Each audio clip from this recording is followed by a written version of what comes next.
तो hello students, welcome back all of you. एक बार फिर से आप सबका बहुत बहुत स्वागत है। बिल्कुल, क्लास लाइव हो चुकी है और सबको गुड आफ्टरनून, सबको नमस्कार बेटा। हाँ जी, सबको गुड आफ्टरनून, सबको गुड आफ्टरनून। मैं पिछले लाइव करने के बाद में मैं सोच रहा था कुछ लोग ऐड हो जाएं फिर सेशन को स्टार्ट करते हैं, पर ठीक है, धीरे धीरे आते रहेंगे। ठीक है, राजस्थान पुलिस जूनियर अकाउंटेंट। हाँ, तो जूनियर अकाउंटेंट का जो आज का हमारा सेशन है बेटा, जूनियर अकाउंटेंट को ध्यान में रखते हुए, है ना। और इसके अंदर एक मिनट बेटा, मैं ना एक मिनट, अभी चालू करते हैं हमारे सेशन को।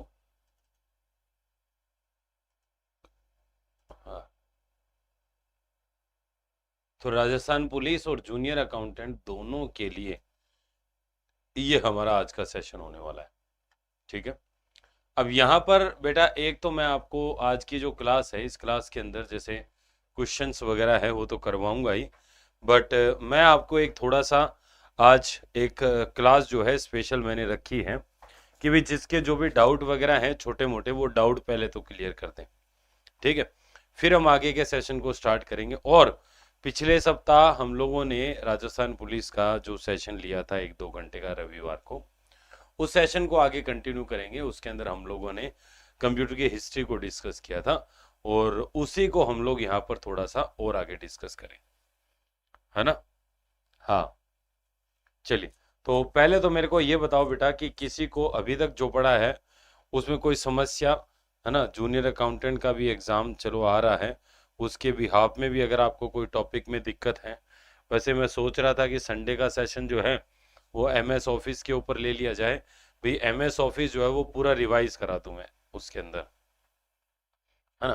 क्योंकि एमएस ऑफिस के अंदर नहीं तो क्या पढ़ना है रश्मि जी, वो ही कंटिन्यू करें पिछले संडे वाला जहां पर हम लोगों ने सेशन को खत्म किया था।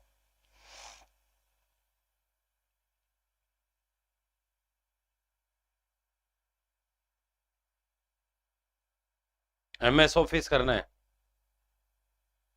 ठीक है। बाकी लोगों को क्या विचार है बेटा, आज एमएस ऑफिस करवाऊं क्या?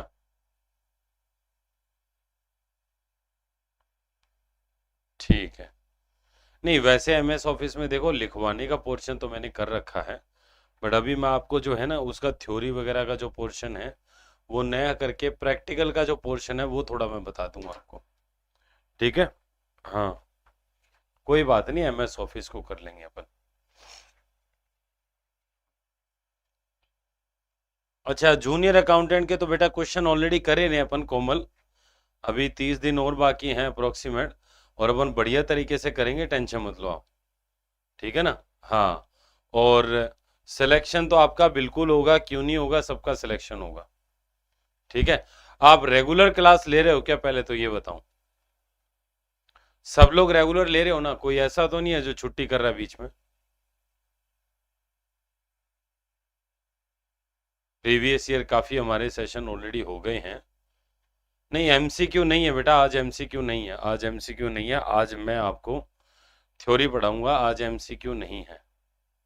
हाँ, आज मैं थ्योरी करवाऊंगा आपको। देखिए अभी आगे राजस्थान पुलिस की जो वैकेंसी आ रही है, ठीक है, तो उसको भी हमें ध्यान में रखना है। पर जैसे कि पिछले संडे टू संडे अपन क्या है, राजस्थान पुलिस वाला जो पोर्शन है उसको हम लोग कंटिन्यू करेंगे। ठीक है, हाँ, नहीं नहीं, आज हम लोग थ्योरी करेंगे बेटा, जो मंडे टू सैटरडे है। हाँ, मंडे टू सैटरडे है, ये हम लोग यहाँ पर एमसीक्यू करेंगे, जो ऑलरेडी हम लोग अभी तक करते आए हैं और आगे भी करेंगे, इसमें कोई दो राय नहीं है। पर अभी जो है हम लोग यहाँ पर थ्योरी करने वाले। ठीक है, हाँ, थ्योरी करेंगे बेटा। भाई देखो, राजस्थान पुलिस की अगर मैं बात करूं तो राजस्थान पुलिस कांस्टेबल की वैकेंसी जो है वो आ चुकी है, आप सब लोगों ने देख लिया है। अब उस वैकेंसी के लिए आपको अच्छे से पढ़ना पड़ेगा। ठीक है, हाँ, तो रोज करेंगे, बिल्कुल डेली क्वेश्चन करेंगे। तो मैं एक काम करता हूँ यहाँ पर, चलिए कोई बात नहीं, तो मैं एक काम करता हूँ, जो लोग नोट्स बना रहे हैं उनको भी दिक्कत नहीं होगी। तो हम लोग एक काम करते हैं, पिछले सेशन को जहाँ हमने ब्रेक किया था, जहाँ पर हमने रोका था, वहीं से हम उसको आगे कंटिन्यू कर लेते हैं। ठीक है, तो प्रीवियस जो हमारा सेशन था उस सेशन के अंदर हम लोगों ने लास्ट क्लास के अंदर जो हम लोगों ने पढ़ा था, जहां पर हमने खत्म किया था वो था जैकार्ड लूम। कौन सा था? Jaccard loom. जैकार्ड लूम हम लोगों ने पढ़ा था, हिस्ट्री का पोर्शन हम लोग कर रहे थे। उस जैकार्ड लूम के आगे हम लोग कंटिन्यू कर लेते हैं, ठीक है। तो आगे हम लोग कंटिन्यू कर लेते हैं ताकि जो नोट्स बना रहे हैं, जिनकी थ्योरी अभी स्टार्ट हुई है, जो अभी राजस्थान पुलिस की तैयारी करने के लिए प्रारंभ किया है, उनके प्रॉपर नोट्स बन जाए और प्रॉपर तैयारी हो जाए, ठीक है। तो मैं एक बार संक्षेप में आपको प्रीवियस वाला बता देता हूं कि हम लोगों ने कंप्यूटर की हिस्ट्री पढ़ी थी, ठीक है। हिस्ट्री को हम लोगों ने स्टार्ट किया था। अब इस हिस्ट्री के अंदर हम लोगों ने यहां पर कुछ चीजें पढ़ी थी। एक हम लोगों ने जो हिस्ट्री के अंदर सबसे पहला कंप्यूटर है उसकी बात की थी, जिसका नाम है एबेकस, ठीक है। एबेकस था। एबेकस के बाद में था नेपियर बोन्स, ठीक है। नेपियर बोन के बाद में था पास्केलाइन। पास्केलाइन यही था बेटा। और पास्केलाइन के बाद में हमारा कौन सा था? Lebanese calculating machine.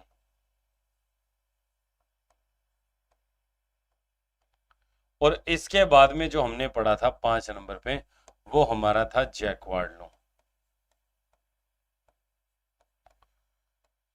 ये हम लोगों ने पिछली क्लास में पढ़ा था।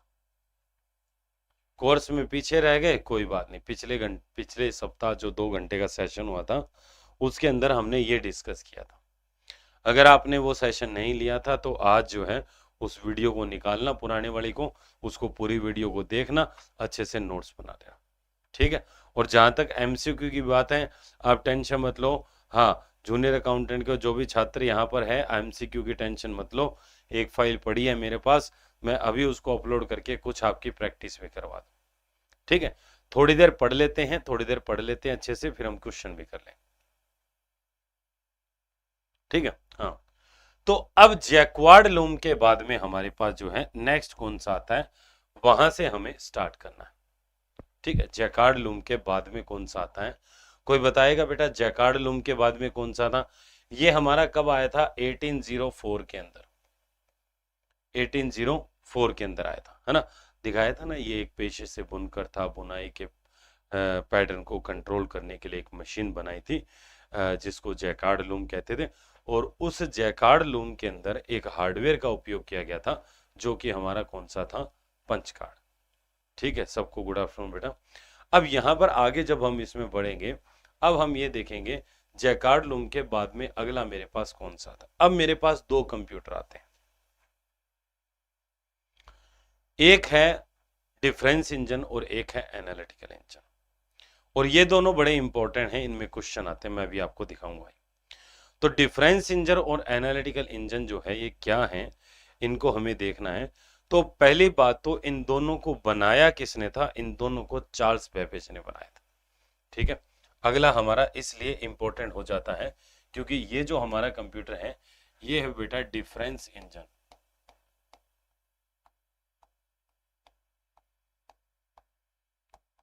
Engine and analytical engine.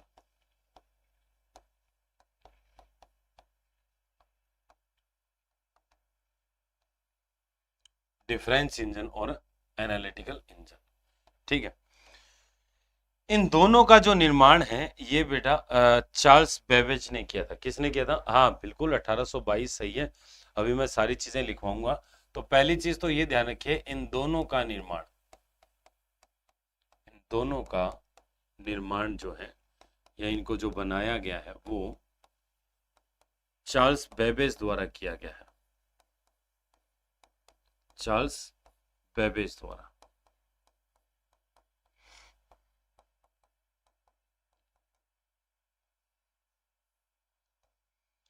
अब ये जो चार्ल्स बेबेज है, इस पर अलग अलग तरीके से क्वेश्चन बनते हैं।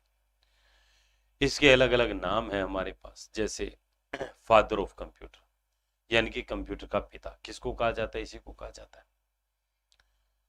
कंप्यूटर की बुनियादी संरचना का जनक भी इनको कहा जाता है।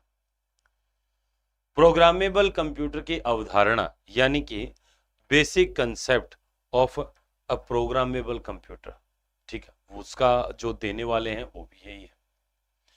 पहले mechanical calculator, sorry mechanical computer इन्होंने बनाया था। देखिए दो चीजें हैं, एक तो क्वेश्चन ये है कि विश्व का पहला मैकेनिकल कैलकुलेटर किसने बनाया। तो मैकेनिकल कैलकुलेटर की बात करेंगे तो आएगा हमारा पास्कल, ब्लेज पास्कल ने बनाया था 1642 के अंदर। और अगर आपसे ये पूछे कि विश्व का पहला जो है मैकेनिकल कंप्यूटर किसने बनाया था, तो वो इसने बनाया था, चार्ल्स बेबेज। अलग अलग प्रकार से नाम। तो इन चार्ल्स बेबेज के जो अन्य नाम हैं वो कौन कौन से नाम, अन्य नाम, एक तो इनको कहा जाता है कंप्यूटर का पिता, कंप्यूटर का पिता, ठीक है। आप जनक भी कह दीजिए, कोई दिक्कत नहीं है भाई, फादर ऑफ कंप्यूटर कह सकते हैं, ठीक है, कंप्यूटर का जनक भी कह सकते हैं, कोई दिक्कत नहीं है। दूसरा इनको जो है इनको कहा जाता है कंप्यूटर की बुनियादी संरचना का जनक,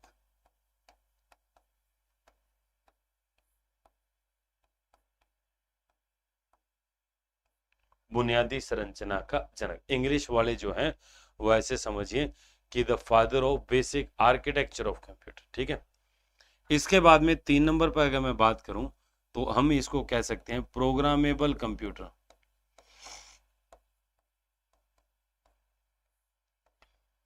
कंप्यूटर की अवधारणा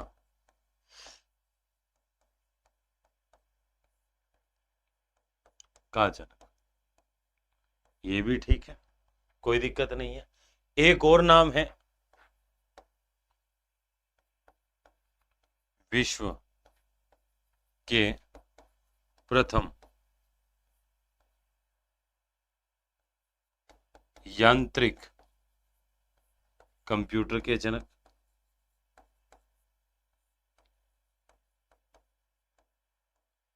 ये भी यहां पर क्या है, सही।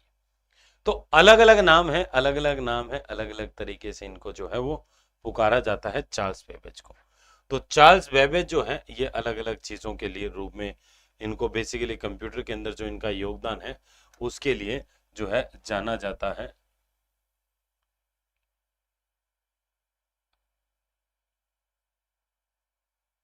ये देखिए चार्ल्स बेबेज, ये व्यक्ति है चार्ल्स बेबेज, और इनका जो मेन योगदान है वो कंप्यूटर के अंदर है, ठीक है, चार्ल्स बेबेज, ठीक है। ये एनालिटिक इंजन और डिफरेंस इंजन, इन दोनों के लिए इनको जो है वो जाना जाता है। ये फोटो है, थोड़ी फोटो देख लो, और तो क्या है, बाकी तो चीजें जो है वो तो हमें इसके बारे में, इसके ज्यादा इतिहास में नहीं जाना है, हमें इन्होंने मेन जो बनाया था उसके बारे में बात करना है, ये क्या करते थे। फादर ऑफ कंप्यूटर जो है ये देख सकते हैं आप, ठीक है, क्रिएटेड फर्स्ट मैकेनिकल कंप्यूटर इन्होंने बनाया था, ठीक है। The difference is led by the complex electronic design, ठीक है। एनालिटिकल इंजन दूसरा एनालिटिकल इंजन था, दोनों इन्होंने बनाया था, ठीक है। Openly borrowed from Jacquard loom, क्योंकि जैकार्ड लूम के ठीक बाद में ये जो है वो आए थे, तो जैकार्ड लूम का भी थोड़ा सा इसमें योगदान जो है वो कह दिया जाता है, ठीक है। अब यहाँ पर जो है ये चार्ल्स बेबेज ने जो डिफरेंस इंजन एनालिटिकल इंजन बनाया था, इसके बारे में हमें थोड़ा सा यहाँ पर देखना है। तो पहले जो हम लोग यहाँ पर पढ़ने वाले हैं वो है डिफरेंस इंजन, ठीक है। अब ये जो है इट वाज स्टार्टेड इन 1820, देखिए 1820 के अंदर जो है इसको डिजाइन किया गया था, ठीक है। इट वाज डिजाइन इन 1820, 1820 है, और बहुत जगह अगर आप इसमें देखोगे तो ये आपको 1822 भी मिलेगा, ठीक है, क्योंकि ये 1822 प्रॉपर डेट इसकी 1822 ही है बेटा, ठीक है। तो यहां पर आप देखिए जैसे 14 जून 1822 है, तो कई किताबों में 20 भी लिखा मिलेगा, पर प्रॉपर जो हमें याद रखना है वो कौन सा रखना है, 1822, ठीक है। तो ये जो हमारी मशीन है ये कौन सी है, ये हमारी मशीन है आपकी एक प्रकार से कौन सी, डिफरेंस इंजन, ठीक है। ये क्या है, डिफरेंस इंजन, मैकेनिकल कैलकुलेटर है ये भी, जैसे हमारा पास के लाइन था वैसे ये भी मैकेनिकल कैलकुलेटर है। तो यहाँ पर सबसे पहला जो हमारा यहाँ पर आता है वो आता है डिफरेंस इंजन,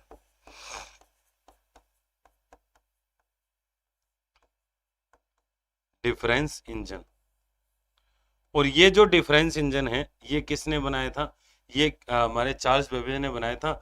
और ये बना कब था? तो इसका ईयर की बात करें तो ये कौन सी है? 1822। ये भी ध्यान रखना है, ठीक है। अब इसके जो नाम है वो अलग अलग नाम है, ठीक है, ज्यादा हमें इसमें नहीं जाना है, ठीक है। चार्ल्स बेबेज का ये यहाँ पर आप देख सकते हैं फोटो जो है इसकी, चार्ल्स बेबेज के डिफरेंस इंजन की ये यहाँ पर फोटो लगी हुई है। ये अभी भी लंदन के साइंस म्यूजियम के अंदर जो है वो रखा गया है। ज्यादा इसके अंदर चीजें इसलिए नहीं है और ज्यादा इसमें से क्वेश्चन भी नहीं आता है। हाँ, ये जरूर आता है, जैसे मान लीजिए कि चार्ल्स बेबेज ने के द्वारा बनाया गया पहला कंप्यूटर कौन सा है, तो आप कह सकते हैं एनालिटिकल इंजन है, ठीक है। सॉरी, डिफरेंस इंजन है। डिफरेंस इंजन के बाद में एनालिटिकल इंजन था। यही सब चीजें हैं इसके अंदर। बाकी ये जो अलग दे रखे हैं जो थर्ड जनरेशन इंजन, ये इसके बारे में हमें नहीं देखना है। केवल आप इसके अंदर एक चीज ध्यान रखेंगे, वो है इसका साल। बाकी ज्यादा जानकारी चाहिए तो भैया इसके ऊपर सारी यहाँ पर लिखी हुई है, आप आराम से पढ़ लेना। मैं इसलिए नहीं बता रहा हूँ क्योंकि हमारे बहुत सारी चीजें, डिवाइडेड डिफरेंस, लॉन्गेरिथम, ट्रिग्नोमेट्रिक था, है ना, मैथमेटिकल फंक्शन कर सकता था, कोई मतलब नहीं है ना, कभी इनमें से पेपर में आता। यहाँ केवल एक चीज हमें ध्यान रखनी है, वो ये है कि डिफरेंस इंजन बना कब था? बना कब था? 1822 में, ठीक है। अब इसके बाद में जो नेक्स्ट मेरा यहाँ पर आता है वो कौन सा था मेरा? वो था एनालिटिकल इंजन। उसका नाम क्या है? Analytical engine. तो एक तो इसका ईयर याद करना है, ठीक है। उसके बाद में जो मेरा एनालिटिकल इंजन है उसका जो ईयर है, एनालिटिकल इंजन का जो ईयर है, ये आप जो है कौन सा याद रखेंगे? आपको याद करना है 1833। भाई एक प्रकार से आप इससे 11 साल आगे बढ़ जाओ, 11 का पहाड़ा जो है वो यहाँ पर रहेगा, तो 1833 यहाँ पर आ जाता है। अब आप इसमें ये देखिए कि 1833 चलो आ गया है, अब आगे क्या है इसमें? ये एनालिटिकल इंजन देखिए बाद में बना है, बाद में बना है, तो मैं ये कह सकता हूं कि जो डिफरेंस इंजन है उसका ये क्या है? विकसित रूप है। ध्यान रखिएगा, यह डिफरेंस इंजन का, किसका? डिफरेंस इंजन का विकसित रूप है। अरे बेटा कौन सा है? डिफरेंस इंजन का विकसित रूप है, ठीक है, विकसित रूप, डेवलप्ड फॉर्म इसको कह सकते हैं। दूसरा, ये जो एनालिटिकल इंजन है इसकी और क्या खासियत है? ठीक है भाई, ये हमारा एक प्रकार से उसका विकसित रूप तो है ही है, और ये जो है एक प्रकार से इसको एक चीज और कहा जाता है, इसको एक प्रकार से डिजिटल कंप्यूटर का जो है पूर्वज भी कह देते हैं, ठीक है। वो यहाँ कहीं लिखा होगा, नहीं है तो मैं बता देता हूँ, इसको डिजिटल कंप्यूटर का पूर्वज भी कह देते हैं, क्योंकि ये हमारा जो है बेसिकली डिजिटल कंप्यूटर के ऊपर एक तरीके से आधारित था। बाद में इसको जो है इसी के डिजाइन के ऊपर आधारित था आज वाला हमारा कंप्यूटर। तो ये यहाँ पर नहीं है, एलन ट्यूरिंग वगैरह ये सब चीजें दे रखी है। बाद की बातें 1842 वगैरह के अंदर क्या क्या बना था वो सब चीजें, उसके बारे में यहाँ पर हमें नहीं चलना है। हमें केवल इतना देखना है कि भैया ये है क्या, ठीक है, डिफरेंस इंजन और एनालिटिकल इंजन है क्या। एनालिटिकल इंजन देखो ये यहाँ पर फोटो है, अभी जो डिफरेंस इंजन दिखाया था सेम वैसी ही फोटो है, कोई इसमें ज्यादा अलग प्रकार से कुछ इसमें नहीं है, ठीक है, सेम वैसे ही है। और यहाँ पर ये नीचे देखो पूरे के पूरे फ्लोर के अंदर जैसे ये लगे होते थे, बहुत बड़े थे एक प्रकार से, ठीक है। तो इसको एक तरीके से जो है ना, इसको एक प्रकार से इसके मैं अगले पृष्ठ पे लिख देता हूं कि जो एनालिटिकल इंजन होता है इसको डिजिटल कंप्यूटर का क्या कहते हैं? पूर्वज भी कहते हैं, कंप्यूटर का पूर्वज, ठीक है, भी कहते हैं। तो ये दो कंप्यूटर जो हैं बेसिकली हमारे चार्ल्स बेबेज के द्वारा बनाए गए हैं। अब दो कंप्यूटर चार्ल्स बेबेज के द्वारा बनाए गए हैं, तो अब यहां पर इसके बाद में जो है एक महिला वैज्ञानिक आई थी, ध्यान रखना, ठीक है। चार्ल्स बेबेज के बाद में एक महिला वैज्ञानिक आई थी जिनका नाम है लेडी अडा अगस्ता। देखिए, ठीक है, मैं आपको यहाँ पर उनका भी परिचय दे दूंगा। देखिए, analytical engine for plant diagram किस तरीके से ये वर्क करता था, ठीक है, और बहुत सारी चीजें हैं इसके अंदर। मैं आपको डायरेक्ट जो है लेके चलता हूं महिला के ऊपर, जिसका नाम क्या है, आई थिंक मेरे को, चलिए कोई बात नहीं। तो उस महिला का जो नाम है वो है लेडी अडा अगस्ता, अगस्ता लवलेस या फिर अगस्ता कह सकते हो, ये महिला है बेटा। ठीक है, अब इनको जो है एक प्रकार से कंप्यूटर के अंदर इनका भी योगदान है। अब योगदान क्या है? हाँ, क्या बात हो गई आज? आज जनता कम कैसे? थ्योरी नहीं पढ़नी है, एमसीक्यू करने हैं क्या आपको? है बेटा? आज जो स्ट्रेंथ है वो कम क्यों है? एक बात बताइए, जो भी लोग कनेक्टेड हैं, आप सब जूनियर अकाउंटेंट के लग रहे हैं मुझे, क्योंकि अभी तक राजस्थान पुलिस के बच्चे जो हैं वो एक्टिवेट हुए नहीं है। एक बार कमेंट करो बेटा, अगर आपको एमसीक्यू करने हैं तो मैं एमसीक्यू करवा देता हूं, कोई दिक्कत नहीं है। अगर एमसीक्यू करने हैं तो एमसीक्यू करवा देता हूं, बताओ बेटा।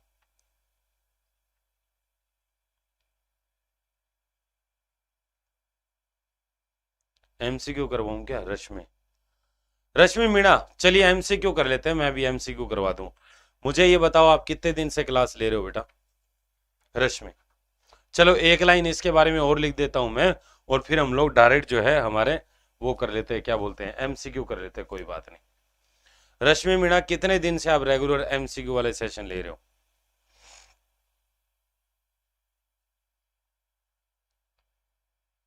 अरे बताओ भाई। चलिए, मैं एक लाइन और लिख देता हूं इसमें, डिजिटल कंप्यूटर पूर्व जी कहते हैं। ये बाद में जो महिला वैज्ञानिक है, आप मेरी बात, हाँ चलिए कोई बात नहीं, तो यहां पर मैं लिख देता हूं, बाद में एक महिला वैज्ञानिक, एक महिला वैज्ञानिक, वैज्ञानिक लेडी अडा अगस्ता, लेडी अडा अगस्ता, ठीक है, या अडा लवलेस,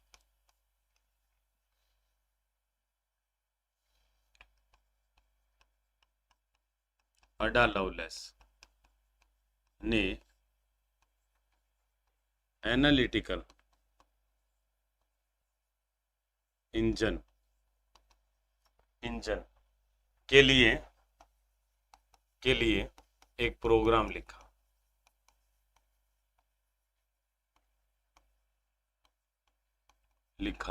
इसलिए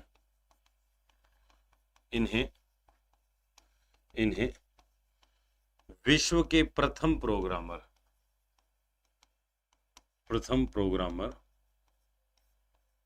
के रूप में भी जाना जाता है। क्या हुआ? कमेंट नहीं कर रहे? ठीक है, चलो कोई बात नहीं। तो ये हमारा एक तरीके से थोड़ा सा, चलो एक डिफरेंस इंजन, एनालिटिकल इंजन कर लिया है, कोई बात नहीं। मैं यहाँ पर अब एमसीक्यू की जो फाइल है वो यहाँ पर मैं अपलोड कर रहा हूँ बेटा, ठीक है, हमारे एमसीक्यू की जो फाइल है वो अपलोड कर रहा हूँ। अब हम लोग यहाँ पर क्वेश्चन करेंगे बेटा, क्या करेंगे? क्वेश्चन करेंगे, ठीक है। चलिए मैं फाइल अपलोड कर देता हूँ यहाँ पर। आज कितनी तारीख हो गई? ठीक है, 11 तारीख, 11 तारीख, ठीक। अभी मैं यहाँ पर एमसीक्यू की फाइल डाल देता हूँ, तो थोड़ा सा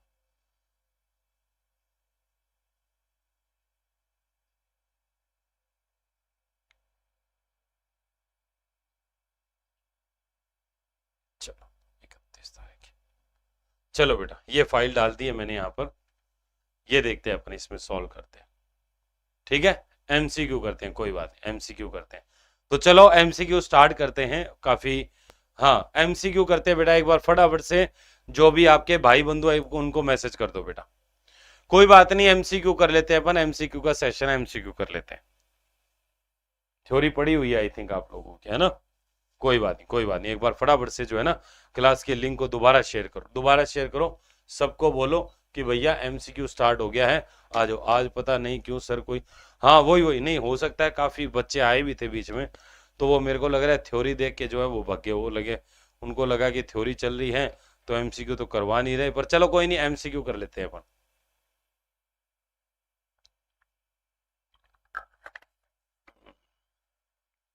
चलो कोई बात नहीं, एमसीक्यू सेशन को स्टार्ट कर लेते हैं हम लोग, ठीक है। कोई भी अगर किसी को भी दिक्कत होगी तो अपन सॉर्ट आउट कर देंगे, उसमें कोई दिक्कत नहीं। और जो लोग चले गए हैं आ जाएंगे वापस, कोई उसमें भी कोई दिक्कत वाली बात नहीं है। तो हम लोग यहाँ पर एक काम करते हैं, एमसीक्यू सेशन को चालू कर लेते हैं और करते हैं इसको तैयार। ठीक ठीक है, दिनेश, अंकित, एक मिनट बेटा।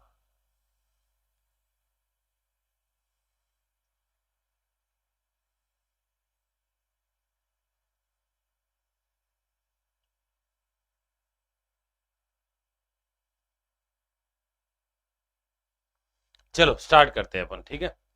तो पहला क्वेश्चन आपकी स्क्रीन पे बेटा ये रहा, बताइए for which purpose shortcut key N is used during the slide show in MS power point. MS power point के अंदर जब अपन स्लाइड शो चालू करते हैं वहां पर एन जो है वो एन, केवल एन, वो किसके लिए यूज होता है बताइए। बताओ बेटा क्या आएगा इसमें, एन जो है वो किसके लिए यूज होता है, बताओ बताओ बताओ क्या आएगा।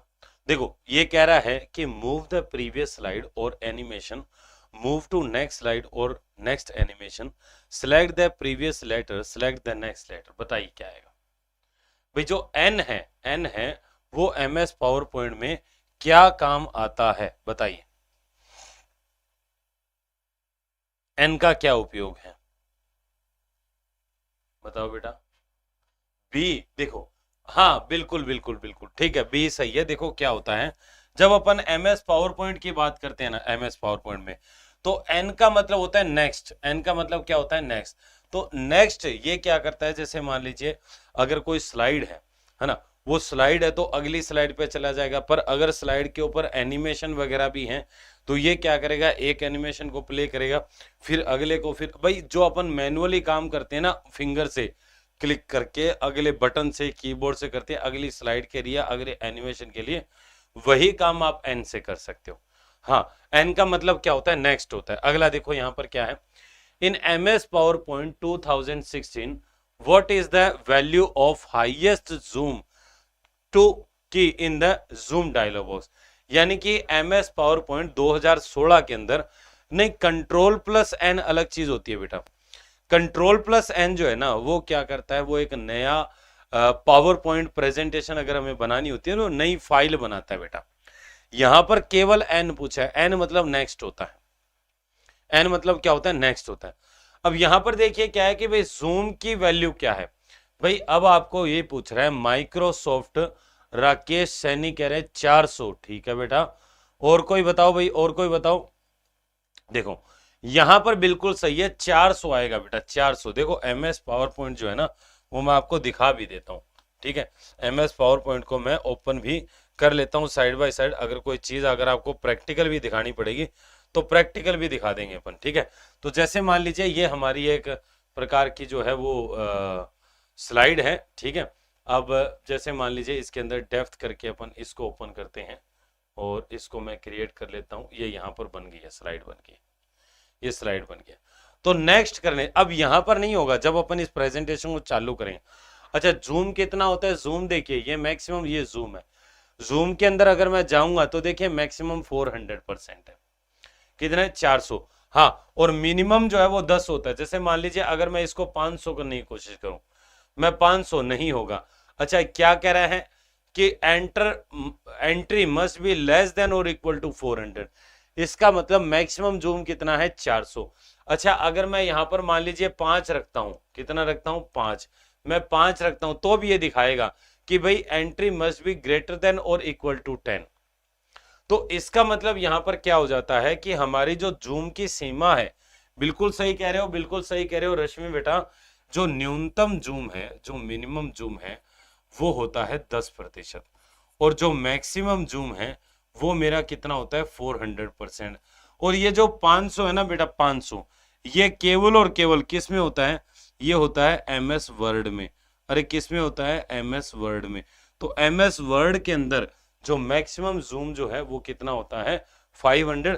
बाकी समय नहीं, डिफॉल्ट का कुछ नहीं है बेटा, डिफॉल्ट का ऐसा कुछ नहीं है। जैसे अभी मैंने इसको डिफॉल्ट में खोल रखा है तो डिफॉल्ट में आप कह रहे हो 69, अब यहाँ पर 72 है। अरे कौन सा था 72। जैसे मान लीजिए मैं इसको बंद करके दोबारा चलाता हूं तो डिफॉल्ट, देखो इनका कोई डिफॉल्ट वगैरह नहीं है ना, कभी आपको यहाँ पर पूछा जाएगा। तो इसका आपको कोई याद वगैरह करने की ऐसी कोई आवश्यकता नहीं है। आप पुराने पेपर उठा के देखो बेटा, किसी भी एग्जाम में कभी भी ये नहीं पूछा गया है कि भैया मिनिमम कितना होता है या बाय डिफॉल्ट कितना होता है। अब जैसे मान लीजिए अगर मैं इसके ऊपर आता हूँ, है ना, अब यहाँ पर देखो इसके अंदर कितना है, 72% आया।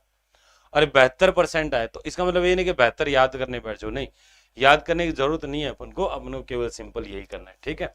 चलिए अगला देखते हैं यहाँ पर बेटा क्या है क्वेश्चन। तो यहां पर जो मेरा आंसर आएगा वो ऑप्शन नंबर कौन सा आ जाएगा, ए आ जाएगा, ठीक है। अगला देखते हैं इसमें क्या है।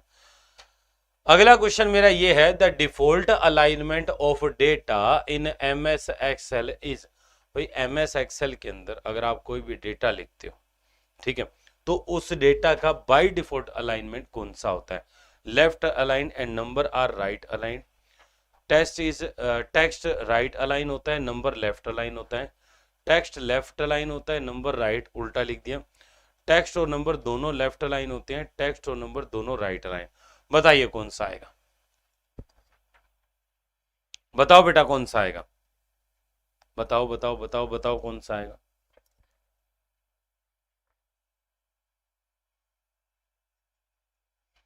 बताओ बेटा आंसर कौन सा आएगा। देखो अगर मैं एमएस पावर पॉइंट की बात करूं, जैसे मान लीजिए ये पावर पॉइंट है, ठीक है, अभी अपन ने इसको ओपन भी कर रखा है। इसमें आप कुछ भी लिखोगे ना, कोई भी एक डब्बा ले लीजिए, उसमें जो भी लिखोगे। अच्छा एक चीज ध्यान रखो, ये जो डॉटेड लाइन है ना जिसके अंदर टेक्स्ट रखा हुआ है या कोई फोटो होती है या किसी भी चीज को अपन रखते हैं, उसको कहते हैं प्लेस होल्डर। क्या बोलते हैं बेटा, प्लेस होल्डर। तो ये भी क्वेश्चन एग्जाम में आया हुआ है कि एमएस एक्सेल के अंदर, सॉरी एमएस पावर पॉइंट के अंदर जो टेक्स्ट रखता है, पिक्चर रखता है, टेबल रखता है, उसको क्या बोलते हैं, प्लेस होल्डर। तो ये जो डब्बे होते हैं ये ऐसे टेक्स्ट बॉक्स टाइप होते हैं ना, इसको प्लेस होल्डर बोलते हैं। और इसमें जो आंसर आएगा बेटा ध्यान दो, इसमें जो आंसर आएगा ना वो आंसर मेरा आएगा यहाँ पर, दोनों के दोनों जो होते हैं वो लेफ्ट अलाइन होते हैं, option number C, option number C आएगा। आप कुछ भी लिख लो बेटा, आप MS sorry sorry sorry sorry MS Excel है, मैं एमएस पावर पॉइंट बता दिया, हाँ, तो फिर इसमें यही आएगा। टेक्स्ट जो है वो किधर होता है, लेफ्ट अलाइन में होता है, और अगर कोई नंबर लिखोगे वो right align, option number A आएगा। वो पिछला एमएस एक्सेल का था ना सॉरी एमएस पावर पॉइंट का था, तो मैंने एमएस पावर पॉइंट इसको कंसिडर। हाँ चलो इस बार एमएस पावर पॉइंट का भी आपको क्लियर हो गया कि एमएस पावर पॉइंट के अंदर क्या होता है, चाहे आपका टेक्स्ट हो चाहे आपका कुछ भी हो वो लेफ्ट अलाइन ही होगा, जैसे एमएस वर्ड में होता है। ये एमएस एक्सेल क्या है, एक अलग फीचर होता है, वो थोड़ा सा दोनों को डिफरेंशिएट कर देता है। अगला देखिए, in Excel function mod is used for. MS Excel के अंदर मोड का उपयोग काय के लिए होता है, बताओ।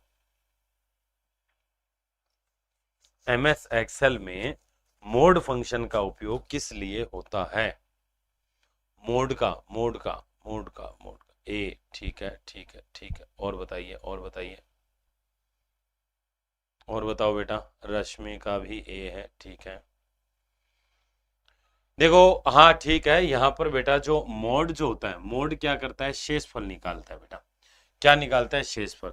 जैसे मान लीजिए अगर आप कोई भी संख्या है, जैसे मान लीजिए मैं कहूँ 43 है, और अगर मान लीजिए आप इसमें 17 से डिवाइड करोगे, 17 दूना 34, और यहाँ कितना बचेगा 9। तो यानी कि ये जो मोड आपका है, अगर आप मोड में ऐसे लिखोगे ना, मोड, इसको ऐसे लिखते हैं बेटा। देखो लिखने का तरीका क्या होता है, पहले इक्वल टू का साइड, फिर आपका फॉर्मूला मोड, फिर आप लिखेंगे 43 और कोमा 17, मतलब 43 में 17 का भाग दे दो, तो आपका जो आंसर आएगा वो 9 आएगा बेटा। कितना आएगा, 9। हाँ शेषफल बताएगा, शेषफल। बिल्कुल राकेश, बिल्कुल सही है राकेश गुजर। अगला देखो क्या है। अच्छा, what will be the result of the following MS Excel formula. इस एमएस एक्सेल फॉर्मूला का रिजल्ट क्या होगा, 0 होगा, 64 होगा, 16 होगा या 4 होगा। बताइए क्या आएगा, बताइए क्या आएगा, बताओ बेटा क्या आएगा।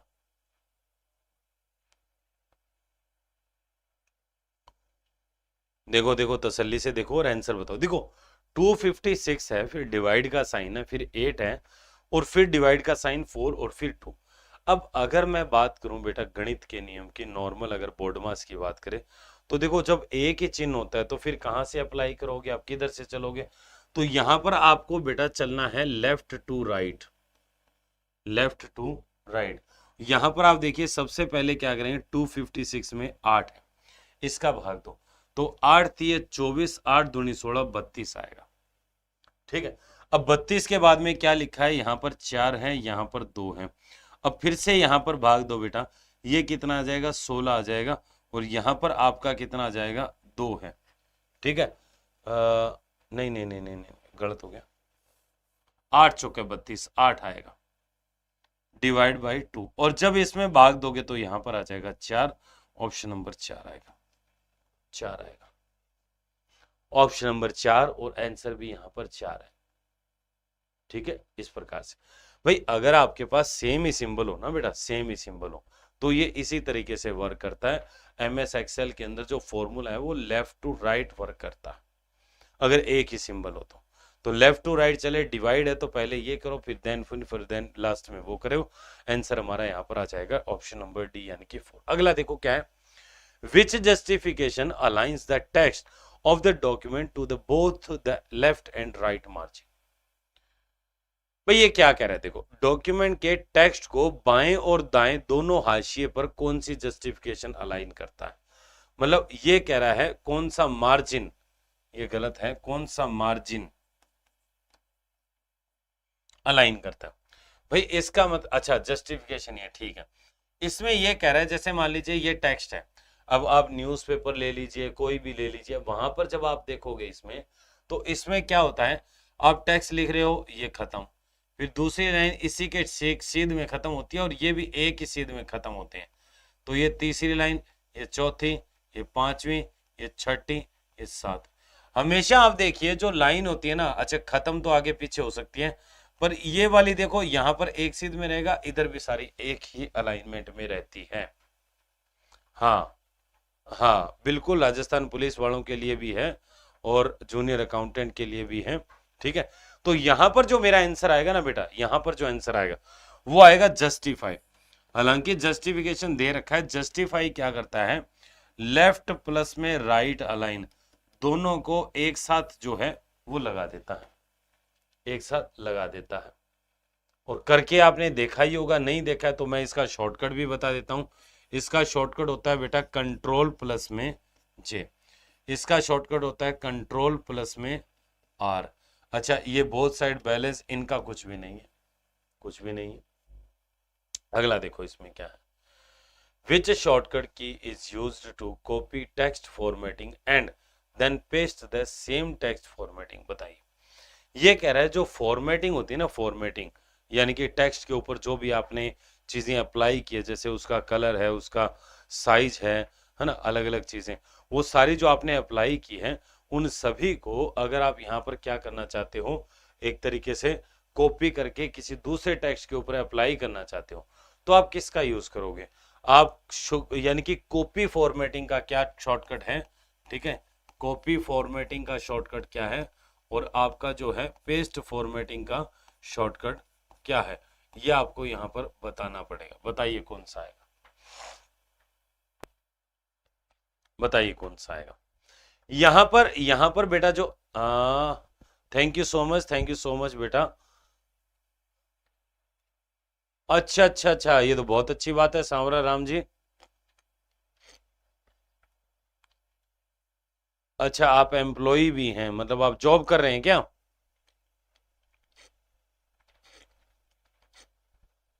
चलिए अच्छी बात है, अच्छी बात है, बहुत बढ़िया बात है। अभी भी रुकना नहीं है, और अच्छी नौकरी लगना है ना, जो आपकी ड्रीम जॉब है वो लग के फिर रुकना है। तो यहां पर जयपुर में ही पोस्टेड है क्या फिर आप?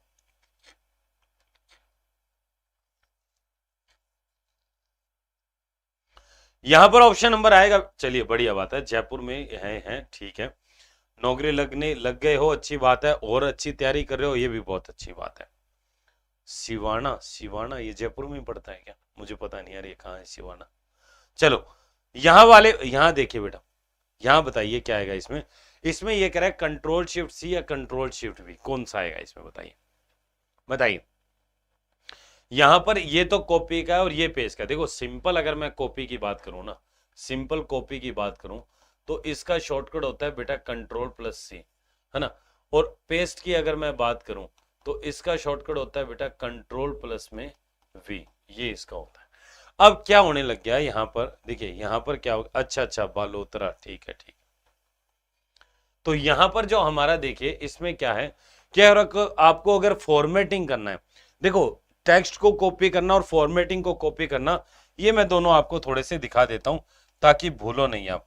जैसे देखिए यहाँ पर अगर मैं बात करूं बेटा, इसके अंदर मान लीजिए मैं एक MS वर्ड ओपन कर लेता हूं, उसमें क्या है ज्यादा बढ़िया तरीके से समझ में आएगा। तो आज संडे की क्लास है, कोई जल्दी नहीं है, प्रैक्टिकल के साथ में करते हैं ताकि आप भूलो नहीं, ठीक है। तो MS वर्ड की अगर मैं बात करूं, जैसे मान लीजिए एक वर्ड के अंदर एक टेक्स्ट लिखते हैं अपन, ठीक है। जैसे मान लो यहाँ पर अपन ने टेक्स्ट लिखा, मैंने कहा जी मैं अपना नाम लिखता हूँ VISHWAS सर, ठीक है, कंप्यूटर, ठीक है। मैंने ये शब्द लिखा, अब ये जो शब्द है इस शब्द का मैं साइज जो है वो क्या कर रहा हूं, यहां पर इंक्रीज कर रहा हूं, ठीक है। ये देखिए ये मैं इंक्रीज कर रहा हूं, ये इंक्रीज हो गया सर। अच्छा, इसका कलर जो है वो मैं रेड कर देता हूं, और इसका जो फॉन्ट का साइज है वो मैं अल्जीरियन कर देता हूं। इसको मैं यहाँ पर एक प्रकार से इफेक्ट लगाता हूं, और वो कौन सा है, इसके रिफ्लेक्शन, नीचे रिफ्लेक्शन बना दिया, चलो ठीक है। ये मैंने एक फॉन्ट बनाया, ठीक है। अब क्या है, मैं नीचे की तरफ जा रहा हूं, नीचे की तरफ जा रहा हूं, यहां पर क्या हुआ, जैसे अगर मैं, एक मिनट, अब देखिए यहां पर मैं कोई दूसरा शब्द लिखता हूं, ठीक है। मैंने लिखा जैसे कंप्यूटर क्लास। अब चूंकि ये फॉर्मेटिंग क्या लगी हुई है ना, एक मिनट रुकिए, मैं इसको यहां पर हटा देता हूं, ये हट गया बेटा, ये हट गया। अब देखिए फॉर्मेटिंग को कॉपी पेस्ट करना क्या होता है, ठीक है। फॉर्मेटिंग को कॉपी पेस्ट करना क्या होता है, यहां पर क्या है, इसमें क्या है, जैसे मान लो ये फॉर्मेटिंग है, यहां पर विश्वास शब्द है, आप ये चाहते हो, देखो एक तो कॉपी पेस्ट है, जैसे मान लीजिए मैंने इसको यहां पर सेलेक्ट किया, ठीक है, इस शब्द को मैंने यहां पर सेलेक्ट किया, फिर मैंने कंट्रोल के साथ में कॉपी दबाया, मैंने क्या दबाया बेटा, कंट्रोल के साथ में कॉपी दबाया, कॉपी दबाऊंगा, ये शब्द कॉपी हो गया, यहां पर डालूंगा तो ये शब्द पेस्ट हो जाएगा, ठीक है। ये शब्द जो है वो क्या हो जाएगा, पेस्ट हो जाएगा, ये देखो ये यहां पर पेस्ट हो गया। पर अगर मैं देखिए अगर इसकी फॉर्मेटिंग को लेना चाहता हूं, इसका मतलब ये है कि इसका कलर लेना है, इसका ये इफेक्ट लेना है, जो भी इसके ऊपर लगाई है वो सारी की सारी हम लोग लेना चाहते हैं, तो हम इसको सेलेक्ट करेंगे और मैं दबाऊंगा कंट्रोल शिफ्ट और सी। अब ये फॉर्मेटिंग कॉपी हो गई है, अब इस कंप्यूटर या क्लास वर्ड पे जाके कंट्रोल शिफ्ट और वी दबाऊंगा, ठीक है, कंट्रोल शिफ्ट और वी दबाए, एक मिनट रुकिए, कॉपी और ये कंट्रोल शिफ्ट और वी, ये बेटा काम नहीं कर रहा है, ये काम नहीं कर रहा है, टच में थोड़ी सी इसमें इशू है, अदरवाइज ये कॉपी पेस्ट कर सकते हैं अपन इसको, ठीक है। नहीं नहीं अभी ऐसा कुछ नहीं है, हर्ष जो भी नाम है आपका हर्ष, तो देखो EORU का अभी हाई कोर्ट का कब ऑर्डर, अरे जो भी अगर वैकेंसी वगैरह आएगी ना, पहली बात तो बेटा इतना कंफ्यूज मत रहो, क्लास 24 हमारी पूरी टीम जो है वो इसी के अंदर लगी रहती है, एक पूरा डिपार्टमेंट है वो यही काम करता है कि कौन सा नोटिफिकेशन आ रहा है, कौन सा सही है। मार्केट में फेक न्यूज बहुत चल रही है बेटा, अभी जूनियर अकाउंटेंट के लिए आप देख लो चले जा रहे हैं कि भाई वो सब लोग कह रहे हैं कि भाई ये पेपर होगा कि नहीं होगा, बच्चा कंफ्यूज हो गया। अब संजय सर ने इसकी एक आपको डाली भी थी, छोटी रील भी डाली थी, आपने उसको देखा भी होगा। तो ऐसा कुछ नहीं है, एग्जाम कोई ऐसा नोटिफिकेशन अगर कुछ भी इस प्रकार का अगर आएगा ना तो आपको निश्चित रूप से बता दिया जाएगा, आप उसकी टेंशन मत लो। तो यहां पर बेटा शॉर्टकट जो कि टच है तो थोड़े प्रॉपर वर्क नहीं हो रहा है, बट शॉर्टकट इसका होता है कंट्रोल शिफ्ट सी और कंट्रोल शिफ्ट वी, ये फॉर्मेटिंग को पेस्ट करना, ये फॉर्मेटिंग को कॉपी करना, ठीक है। अगला देखते हैं इसमें क्या है, व्हाट इज द शॉर्टकट की टू ओपन विंडोज एक्सप्लोरर। देखिए विंडोज एक्सप्लोरर ओपन करने का जो शॉर्टकट है वो क्या है, बताइए बताइए क्या है। अभी जैसे जूनियर अकाउंटेंट है ना उसकी अब देखो ये जानबूझ के करते हैं कुछ लोग, है ना, जैसे कोरोना टाइम में भी था ना, कई लोगों क्या खुरापाती लोग होते हैं, लॉकडाउन खुल रहा है, ये हो रहा है वो हो रहा है, फालतू की न्यूज फैलाना। वैसे ये लोग है, ये लोग क्या करते हैं एग्जाम से पहले ही इस प्रकार की जो फेक न्यूज है वो बनानी स्टार्ट कर देते हैं। इससे क्या होता है सारे बच्चे घबरा जाते हैं, है ना, वो एक तरीके से कंफ्यूज हो जाते हैं कि यार करें क्या, पेपर होगा नहीं होगा। तो उस कंफ्यूजन के चक्कर में आधी जनता तो तैयारी करना छोड़ देती है, और जो पढ़ने वाला स्टूडेंट है ना उसका भी नुकसान होता है। तो इसीलिए क्या है कि यहां पर आपको केवल और केवल पढ़ाई पर फोकस करना है। हाँ, ये न्यूज वगैरह कोई फर्क नहीं पड़ा, होगा तो ठीक है, नहीं होगा तो ठीक है, पढ़ना तो आपको है ही है, तो पढ़ाई पर फोकस करो। यहां पर आपका बी नहीं आएगा बेटा, बी नहीं आएगा, यहां पर आपका ऑप्शन नंबर ए आएगा, ए, विंडोज प्लस में ई, ये एक्सप्लोर। देखो जैसे मान लीजिए मैं इसको बंद कर देता हूं यहाँ पर, ठीक है, ये मैंने बंद कर दिया है। अब अगर मैं इसमें ओपन करूं बेटा, देखो मैं विंडोज के साथ में ई दबाता हूं, ई दबाऊंगा, तो जैसे ई दबाया तो देखो ये क्या खुल क्या है, इसको बोलते हैं फाइल एक्सप्लोरर। क्या बोलते हैं, फाइल। देखो इसके कोने में यहाँ लिखा हुआ है, अगर आप गौर से देखोगे ना तो यहाँ पर लिखा हुआ है ये चीज, ये लिखी हुई है फाइल एक्सप्लोरर, ठीक है ना। तो कंट्रोल प्लस में ई जो है ये किसका शॉर्टकट होता है, ये होता है फाइल एक्सप्लोरर का, ठीक है। अगला देखते हैं यहाँ पर क्या है, अगला क्वेश्चन आपकी स्क्रीन पे आ गया है, बताइए बेटा क्या आएगा इसमें। Which of the following is the valid domain name extension. देखिए डोमेन नेम एक्सटेंशन है कौन सा है, ये .gov आएगा, और इधर वाले मत देखो, केवल ये देखो आप, ये .gov है, बताइए कौन सा आएगा। बिल्कुल सही है, बिल्कुल। देखिए ये सारे के सारे जो है वो एक्शन है। देखिए ये डोमेन नेम, और वैसे अगर मैं बात करूं तो ये टॉप लेवल डोमेन बोलते हैं बेटा इसको। क्या बोलते हैं, टॉप। जैसे मान लीजिए कोई भी हमारा यूआरएल होता है ना, मैं पूरा इसको थोड़ा एक्सप्लेन कर देता हूँ। जैसे मान लीजिए यूआरएल आपका है ना, आप ऐसे देखते हो HTTPS है ना, फिर आप देखते हो www.google.com है ना। तो ये जो पार्ट है ना बेटा, लास्ट वाला ये जो पार्ट है, इसको तो बोलते हैं हम लोग टॉप लेवल डोमेन। क्या बोलते हैं, टॉप लेवल डोमेन, ठीक है। और ये वाला जो है ये सिंपल डोमेन नेम हो गया है, ठीक है। और ये www ये प्रोटोकॉल होता है, ठीक है। ये टॉप लेवल डोमेन जो है ना, ये ऑटोमेटिकली दिया जाता है जब अपन किसी डोमेन नेम को खरीदते हैं, ठीक है। तो यहां पर देखिए जैसे .com है, ये कमर्शियल के लिए होता है। .gov ये कोई सरकारी अगर है, कोई गवर्नमेंट वेबसाइट है उसके लिए होता है। .net नेटवर्किंग वगैरह के लिए होता है। अब जैसे कोई शिक्षा संबंधी होगी ना, उसमें .edu लगता है, एजुकेशन। सरकारी वेबसाइट में देखो .gov.in, और लास्ट में .edu.in, ये इनका मतलब होता है इंडिया, यानी कि भारतीय वेबसाइट है। तो ये अलग अलग चीजें जो है वो रिप्रेजेंट करती हैं। अगला देखो इसमें क्या, अब देखो मैंने अभी आपको बताया था है ना, अभी जो पिछला क्वेश्चन था उससे आप इसको आंसर दे सकते हो कि इस पूरे के अंदर ये जो आपको दे रखा है ना कि विच component identify the path of A web page. अरे वेब पेज कौन सा है, आपको ये बताना है कि इस पूरे के अंदर वेब पेज का पाथ कौन सा है, बताइए। भाई सारे तो हो नहीं सकते भाई, ये आपका जो पूरा का पूरा दे रखा है ना बेटा, यहां से लेके और यहां तक, इसके अंदर आपको क्या बताना है, वेब पेज का पाथ कौन सा है ये बताना है केवल। इसमें से कौन सा आएगा, www है,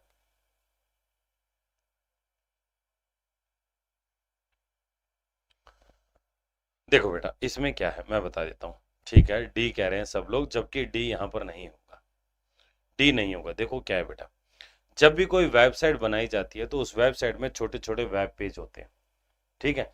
ए ऑप्शन करेक्ट है, बिल्कुल सही है, बिल्कुल बिल्कुल ए सही है।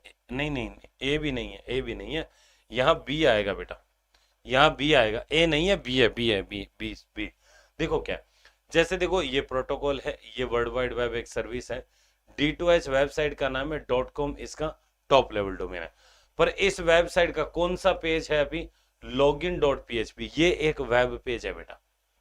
ये login.php जो है ये क्या है, एक वेब पेज है। बात समझ में आई, ये क्या है, एक वेब पेज। तो ऑप्शन नंबर बी यहां पर सही होगा। अगला देखो क्या है, ईमेल हेडर निम्नलिखित में से कौन सा फील्ड शामिल है। ईमेल के अंदर, ईमेल हेडर के अंदर कौन सा फील्ड शामिल होता है, टू CC BCC और सेव, बताइए क्या आएगा। ईमेल हेडर के अंदर कौन सा इनमें से पार्ट जो है वो शामिल होता है, बताइए। देखिए डी ठीक है, ठीक है, और बताइए।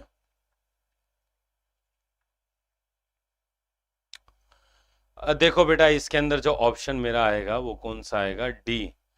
डी बिल्कुल करेक्ट आंसर है भाई। आपने सेकंड को फिल्टर कर दिया। सेव जैसा कोई ऑप्शन नहीं होता। देखो जब भी अपन ईमेल भेजते हैं ना, तो टू टू में तो लिखते हैं जो प्राप्त करेगा, जो रिसीव करेगा उसका एड्रेस, यानी कि यहाँ पर ईमेल एड्रेस आता है किसका?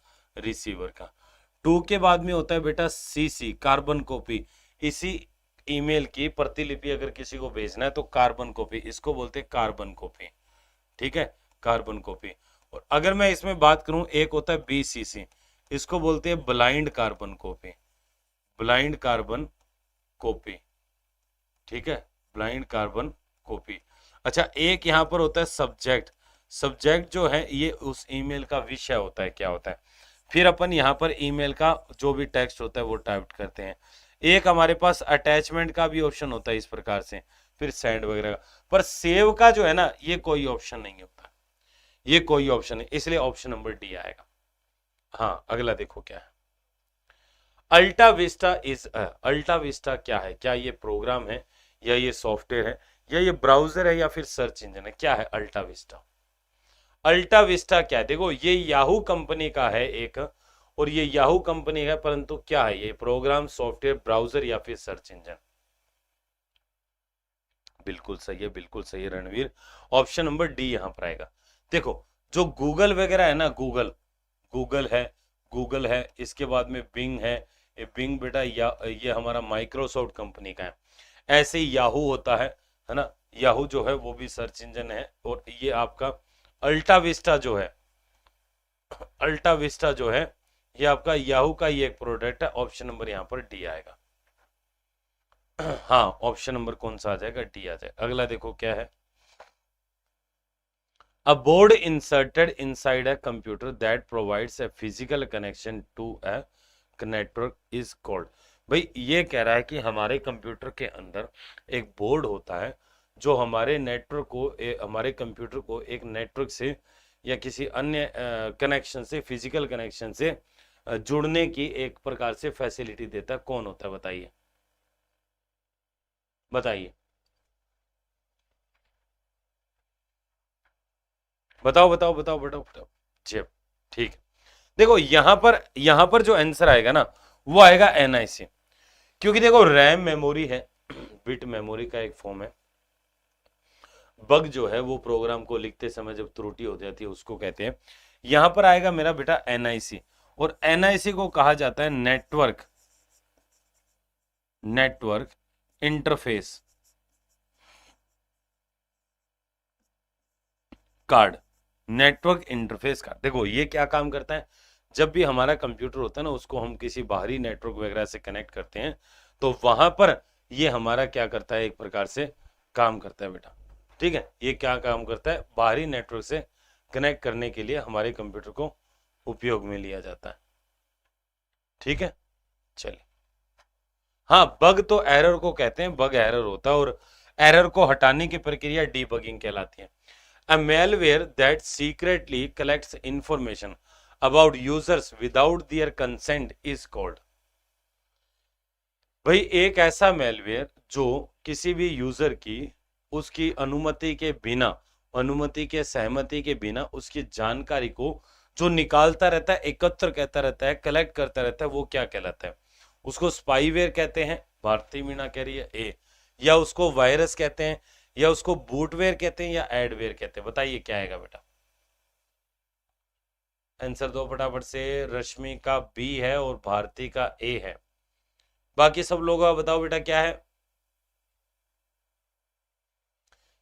बी ठीक है, ठीक है, ठीक है। देखो यहां पर बेटा अगर मैं आंसर की बात करूं, आंसर की बात करूं तो इसमें ऑप्शन नंबर ए आएगा, स्पाईवेयर।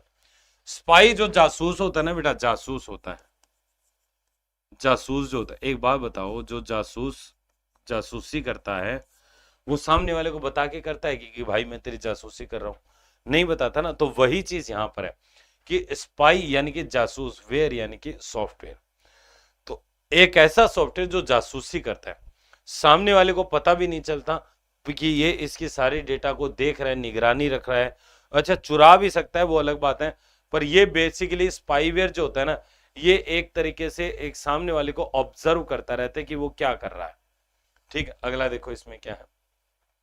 उबंटू क्या है? उबंटू क्या है बताइए? वेब ब्राउजर है, इंटरनल हार्ड ड्राइव है, एक्सटर्नल हार्ड ड्राइव है, मेलवेयर है या ऑपरेटिंग सिस्टम है? बताइए। अरे रणवीर, घर पे ही चला जाना यार। तुम क्या सोच रहे हो? मेरे को पता नहीं है क्या क्या कर रहे हो तुम यहाँ पे? अपना फोन नंबर ले लो, एक दूसरे का बातें कर लो, और क्या है? ऐसे लगोगे क्या नौकरी? कमेंट करके डिलीट कर रहे हो, सब दिख रहा है मेरे को। पढ़ो, और पढ़ने के बाद में नौकरी लग जाओ, फिर कर लेना ये सब काम। समझ में आ रही है मेरी बात? नहीं तो खुद को और अपने बेटा थोड़ा सा, ये जो उम्र आपकी है ना, इसमें थोड़ा सा सीरियस होके अगर पढ़ लोगे ना, तो कामयाब हो जाओगे। ठीक है? हाँ, नहीं तो कोई फायदा नहीं है। नंबर ही मांगते रहना, कौन कहाँ कैसे है, सब किसी का कोई मतलब नहीं है बेटा। बिना पैसे के इस जीवन में कुछ नहीं होता, एक चीज ध्यान रख लेना। और जिस दिन नौकरी लग गए ना, उस दिन बेटा ये सब चीजें जो है ना, अपने आप आपके पास आने लग जाएगी, जो जिसके पीछे आप भाग रहे हो। तो मेन होती है आदमी की जेब में पैसा कितना है। दुनिया उगते सूरज को सलाम करती है। आपके पास पैसा होगा तो एक अच्छा जीवन भी जी सकते हो। इसीलिए थोड़ा सा इन सब चीजों को अवॉइड करो।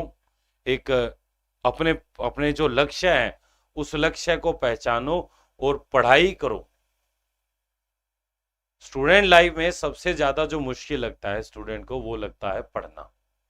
और जबकि पढ़ना सबसे ज्यादा आसान होता है, सबसे ज्यादा आसान होता है। जो धूप में, कड़ी दोपहर में सड़क पर मजदूरी करता है, भवन बनाने वाले जो एक तरीके से वहां पर काम करने वाले दिहाड़ी मजदूर होते हैं, आप उनसे पूछिए, वो कहेंगे पढ़ाई करना बहुत आसान है, ये काम बड़ा, और वास्तव में वो काम मुश्किल होता है।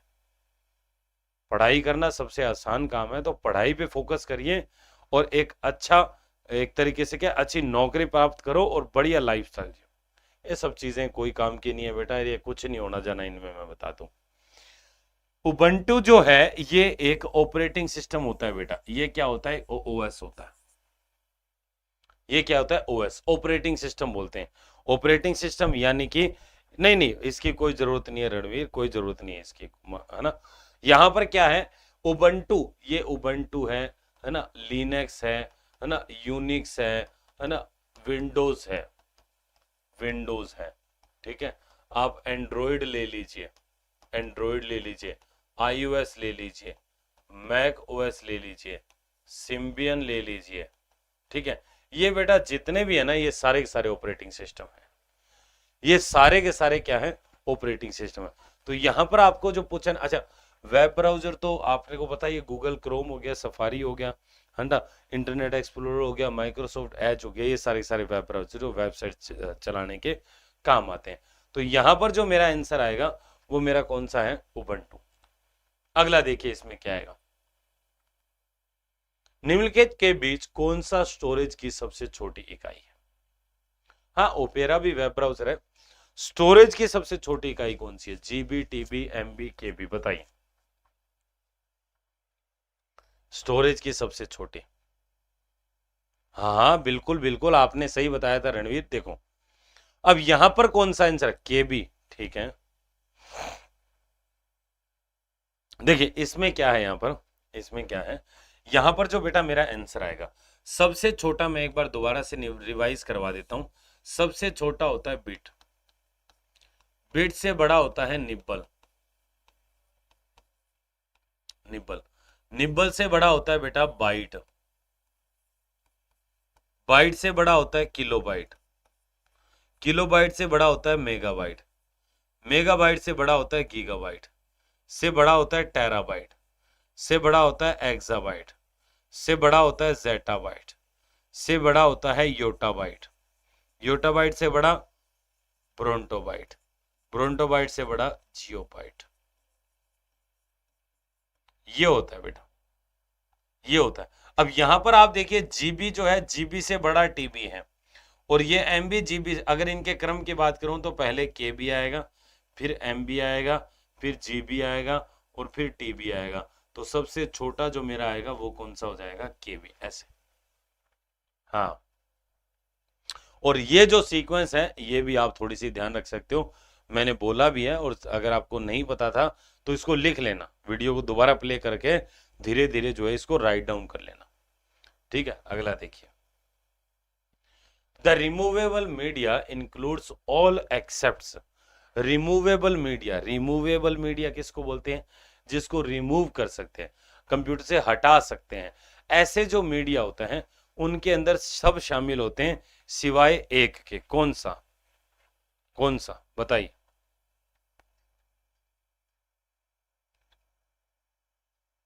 बताइए। सीडी रोम है, डिस्कोट है, डीवीडी है, हार्ड डिस्क ड्राइव है, कौन सा आएगा बेटा। हाँ बिल्कुल सही, देखो हार्ड डिस्क ड्राइव आएगा। कंप्यूटर के अंदर देखो हार्ड डिस्क जो होती है ना बेटा, हार्ड डिस्क, ये हार्ड डिस्क क्या होती है, फिक्स होती है एक प्रकार से। हर हालांकि आप हटा सकते हो, ऐसा नहीं है, पर ये कंप्यूटर का इंटरनल पार्ट होता है, बक्से के अंदर बंद होता है। अब अंदर है ना, तो आप उसको हटा नहीं, भाई पेन ड्राइव है, पेन ड्राइव आपने बाहर से लगाई, हटा दोगे। सीडी है, बाहर से लगाओ, हटा दो। डीवीडी हटा लोगे। डिस्कोट हमें पता नहीं क्या होता है, पर एक चीज जरूर है, हाँ हाँ बिल्कुल किशन लाल का सही है, और ये जो रश्मि है, रश्मि का भी सही। तो यहां पर ये जो हार्ड डिस्क ड्राइव है ना बेटा, हार्ड डिस्क होती है, ये अपन हटा नहीं सकते, ये फिक्स होती है। वैसे तो बदल सकते हैं, पर डब्बा खोलो उसको हट जाएगा, कनेक्टर होता है हट जाएगा, पर वैसे ये रिमूवेबल मीडिया में शामिल नहीं होता है। रिमूवेबल मीडिया उसको बोलते हैं हमने कंप्यूटर को लगाया फिर हटा लिया, एक तरीके से। 5 बजे नहीं, 4 बजे तक क्लास है बेटा, संडे है ना, संडे को 2 घंटे का सेशन होता है, भूल गए क्या। हाँ, तो यहां पर हार्ड डिस्क है ना, ये आप चेंज, ऐसा नहीं है कि आपने लगाया हटाया लगा, नहीं ऐसा नहीं होता इसमें। एक बार लगा दिया पड़ी रहेगी, कोई दिक्कत आए तो अपन इसको हटाते हैं। पेन ड्राइव, सीडी, डीवीडी वो अपन क्या है, लगाते हटाते रहते हैं, इसलिए वो रिमूवेबल में आता है। अगला देखिए इसमें क्या है। Which one of the following attributes allow display but prevent the user from modifying और डिलीटिंग एन ऑब्जेक्ट, बताइए। इनमें से कौन सी ऐसी विशेषता है, कौन सा ऐसा एट्रीब्यूट है जो यूजर को केवल क्या अनुमति देता है, वो कह रहा है कि भाई आप क्या कर सकते हो, केवल उसको देख सकते हो। प्रदर्शन, प्रदर्शन मतलब कि आप उसको देख सकते हो, ना तो आप उसको बदल सकते हो और ना आप उसको जो है हटा सकते हो। कौन सा होगा, बिल डी, मॉडिफाई ओनली, ठीक है, और एक का बी आया है, ठीक है। और बताओ बेटा क्या आएगा। जितेंद्र का बी है, बी है, बी सही है बेटा, नंद किशोर का भी बी है। डी नहीं आएगा, डी, रश्मि डी नहीं आएगा, इसमें ऑप्शन नंबर बी आएगा। देखो ये क्या कह रहा है कि आप ना केवल डिस्प्ले होता है, डिस्प्ले होता है मतलब आपको दिखता है, आप केवल उसको क्या कर सकते हो, रीड कर सकते हो। आप ना तो उसमें कोई चेंज कर सकते हो, बदल सकते हो, और ना ही उसको क्या कर सकते हो, हटा सकते हो। ना ही हम चेंज कर सकते हैं, ना ही हटा सकते हैं, उसको केवल हम देख सकते हैं, पढ़ सकते हैं। तो ये रीड ओनली मेमोरी भी होती है, याद करो, रोम, रोम में यही काम होता है, रीड ओनली मेमोरी। नाम ही देखो क्या है, रीड ओनली, केवल रीड कर सकते हो, केवल जिस मेमोरी को, वो रोम होती है। हाँ आपका भी राइट है भाई, राइट है। अपना नाम लिख लो, आपका नाम भी लेऊंगा मैं। ये जो आप नाम अपना प्रॉपर जो नाम लिखता है ना, मैं नाम उसी का ही पढ़ता हूं बेटा। अगला देखो क्या है। अच्छा, जूनियर अकाउंटेंट की अगर अगर आपने देखो 1 महीने से कम समय बचा है, 1 महीने के लगभग है, तो बेटा जूनियर अकाउंटेंट की टेस्ट सीरीज को आज ही परचेज करो और उसके अंदर बढ़िया तरीके से तैयारी करो, ठीक है ना। मात्र 399 के 31 टेस्ट मिल जाएंगे आपको। और अगर महिला पर्यवेक्षक की करे हो तो सुपरवाइजरी करे हो तो वो भी 299 की है। टेलीग्राम चैनल आपने ज्वाइन कर लिया होगा, नहीं किया तो कमेंट सेक्शन के अंदर दिया हुआ है। अगला देखो क्या है। How many audio and video streams can be handled by HDMI, बताइए। एक HDMI की फुल फॉर्म कौन बताएगा बेटा। HDMI की फुल फॉर्म कौन बताएगा? बताओ बेटा क्या आएगा? HDMI जो होता है ना बेटा, ये जो HDMI है ये वाला, इसकी फुल फॉर्म होती है हाई डिफिनिशन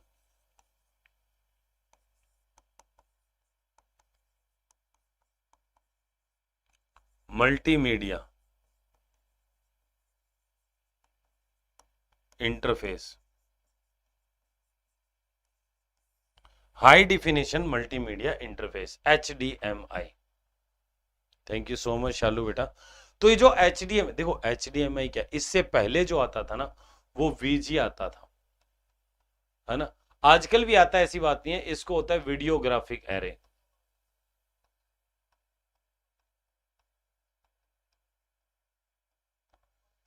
ये जो पोर्ट होता है ना, देखो ये दोनों काम एक जैसे ही है ना, थोड़ा अंतर है, मैं बता दूं क्या होता है।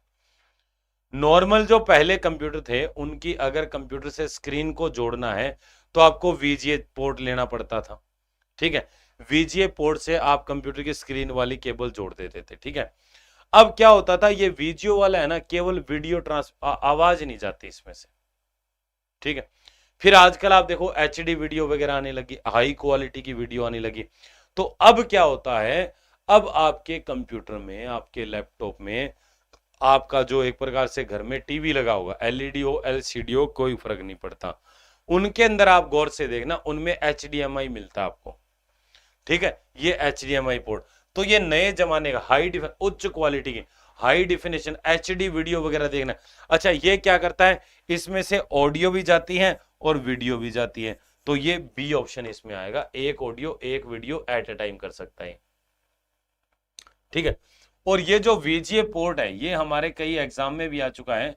ये बेटा इस प्रकार से होता है, और इसमें पिन जो होती है ना ये 15 होती है, 1 2 3 4 5 6 7 8 9 10 11 12 13 14 15, ऐसे करके इसमें 15 पिन होते हैं। 15 पिन पोर्ट बोलते हैं इसको, 15 पिन पोर्ट। अब इसमें पिन वगैरह नहीं होते, इसमें तो जैसे चार्जर की केबल लगाते हैं ना अपन, है ना, वो चार्जर की केबल होती है, ऐसे कनेक्टर सा होता है, वैसे होता है ये। हाँ, और उसमें ऐसे छोटे छोटे छेद होते हैं जिसमें पिन लगती है। हाँ बिल्कुल बिल्कुल बिल्कुल। चलो अगला अगला देखो क्या, एक इमेज जो होती है वो बनी होती है, किससे बनी होती है? पेल्स से, पिक्सल्स से, डॉट्स से, या फिर ऑल ऑफ द अबव से? बताइए क्या आएगा, बताइए इसमें क्या आएगा, बताओ बेटा क्या आएगा।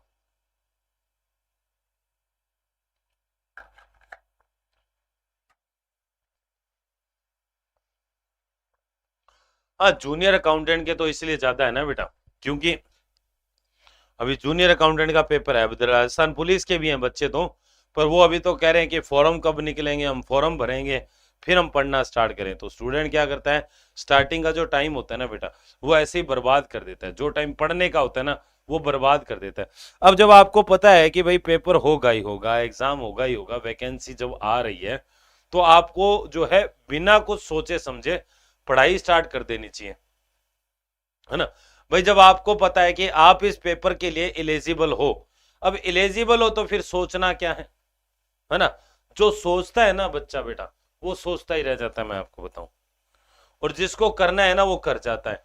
तो जो बच्चे जिनका सिलेक्शन लेना होता है ना बेटा, उनको पता है भाई वैकेंसी आएगी, पेपर आज नहीं 2 महीने। अब जैसे जूनियर अकाउंटेंट की अगर मैं बात करूं, तो कुछ बच्चे जो है अभी कंफ्यूज हो रखे हैं कि सर जूनियर अकाउंटेंट का पेपर होगा कि नहीं होगा। अरे भाई फॉर्म भराए हैं ना तुमसे, तो पेपर तो लेंगे, या तो अभी लेंगे या फिर बाद में लेंगे। तो अगर मैं आपको पता लग जाएगी भी अगले महीने पेपर नहीं है, तो क्या पढ़ाई छोड़ दोगे क्या? अब यही यही तो एक समस्या होती है कि सिलेक्शन नहीं होता है। हाँ वो बात सही है, वो बात सही है कि यहाँ पर थोड़ा सा फिजिकल का चक्कर है, पर एक बात बताऊं, आपकी हाइट बराबर है, ठीक है, आपके चेस्ट जो है वो बराबर है जितना उन्होंने मांगा है ना, और जो रिक्वायरमेंट वो सारी पूरी है, तो फिर आप फिजिकल का मतलब ही क्या है, फिर तो आप क्लियर कर ही लोगे, मेडिकल फिजिकल दोनों कर लोगे। भाई फिजिकल में क्या होगा, दौड़ करवानी होगी ना, तो उसमें सोचने की जरूरत क्या है, भाई दौड़ तो हम कर लेंगे, आज से ही प्रैक्टिस स्टार्ट कर दो। पर मुद्दा ये है पेपर कौन पास करेगा? अरे भाई दौड़ना तो सब सीख लेते हैं, पेपर में कौन पास करेगा? नौकरी उसकी लगेगी। तो फिजिकल जो है ना उसको इतना आप महत्व मत दो, आप तो महत्व दो पेपर को। फिजिकल के लिए आप डेली सुबह 2 घंटे जो है बढ़िया एक्सरसाइज करो, बढ़िया रनिंग करो, लॉन्ग जंप, हाई जंप, जो भी रिक्वायरमेंट है उसके अकॉर्डिंग आप उसकी प्रिपरेशन करो, डेली लगातार करो। जब फिजिकल होगा तब हम दे देंगे, तब तक बहुत बढ़िया शरीर आपका एक तरीके से फ्लेक्सिबल भी हो चुका होगा, आप इजीली उसको क्रैक कर लोगे। पर आधी जनता तो यही है, नहीं सर पहले फिजिकल देंगे, क्लियर हो गया तो पढ़ना स्टार्ट करेंगे। अरे भाई मूर्खों, तब तक तो बहुत देर हो चुकी होगी। ऐसे थोड़ी नौकरी लगती है। आपको क्या लगता है? नौकरी लगती है लगातार पढ़ने से, कंटिन्यूअस पढ़ने से। जो कंटिन्यूअस पढ़ेगा ना बेटा उसकी नौकरी लगेगी। ऐसा थोड़ी है कि 1 महीने पहले बोले जी बता दो अब क्या पढ़े। बहुत सारे बच्चे आते हैं, अभी जूनियर अकाउंटेंट का पेपर है तो कई जनता तो अभी है, अभी पढ़ना स्टार्ट कर रही है, बोले अभी 1 महीना है अब पढ़ लेते हम लोग। ऐसे थोड़ी होता है यार सिलेक्शन।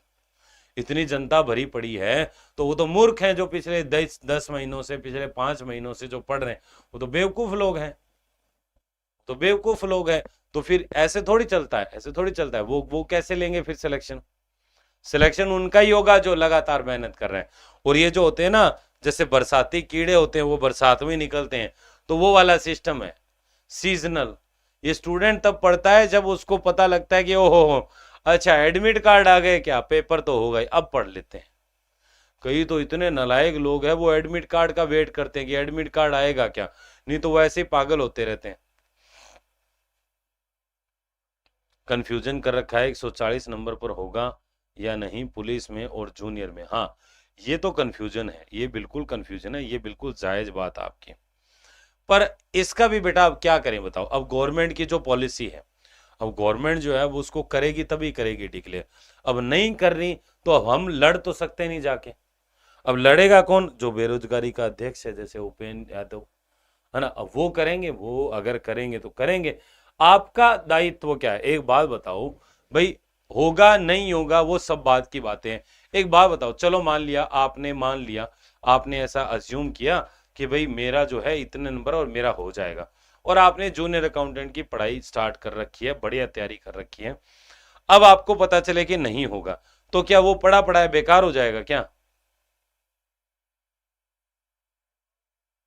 ठीक है, वो बेकार थोड़ी होगा, वो अगले एग्जाम में काम, अरे भाई किसी तो एग्जाम दोगे ना आप, वहां पर काम आ जाएगा। पढ़ा हुआ बेकार नहीं जाता है। पढ़ा हुआ कभी भी रिजल्ट देख के प्रयास नहीं किया, प्रयास करोगे उसके हिसाब से रिजल्ट आएगा। समझ रहे हो? खेत के अंदर अगर किसान बुआई भी करता है, पहले ये नहीं देखता कि पैदावार कितनी होगी। अरे वो बोएगा ही नहीं तो पैदावार होगी कैसे? समझ रहे हो? तो वो पहले खेत में बीज बोता है, वो ये नहीं देखता कि कितनी पैदा, वो बो देगा। अरे वो सोचता है कि हाँ मैं बो तो देता हूं, बारिश होगी तो ठीक है, नहीं होगी तो नहीं होगी, कोई बात नहीं, अगले साल करेंगे। तो वो चीजें होती है, आपको भी अपना नेचर, स्वभाव जो है उसको बदलना पड़ेगा। प्रयास करो, लगातार प्रयास करो, हार मत मानो, रुको मत।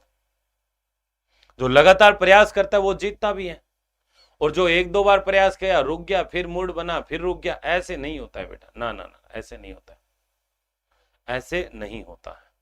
हाँ, लगातार पढ़ो और डेफिनेटली आपको नौकरी मिलेगी। आप एक नहीं कई फॉर्म भरते हो, हर व्यक्ति, हर स्टूडेंट ऐसे ही करता है कि सर मैंने ये भी भरा है, वो भी भरा है, ये भी भरा है, वो भी भरा है। और जो सीईटी वगैरह की आप बात कर रहे हो, इस बार पहली बार सीईटी हुआ था, तो जो एग्जाम पहली बार होता है ना, उसमें बहुत सारी चीजें गड़बड़ा भी जाती है। ठीक है, तो वो इस वजह से कुछ रिजल्ट वगैरह का अभी इनको गवर्नमेंट को खुद ही समझ में नहीं आ रहा कि करें क्या। अरे समझ में आ जाता तो क्लियर नहीं कर देती क्या चीजें? अब नहीं समझ में आ रहा, अब नहीं समझ में आ रहा तो भाई नहीं कर रही है अगली क्लियर। समझ रहे हो? और ऊपर से क्या है, चुनाव का आगे टाइम आने वाला है। अब चुनाव का टाइम आ गया तो गवर्नमेंट कह रही है हम चुनाव करें कि हम तुम्हारा ये करें। गवर्नमेंट का पूरा ध्यान चुनाव के ऊपर है, इलेक्शन के ऊपर है। आपको क्या लगता है?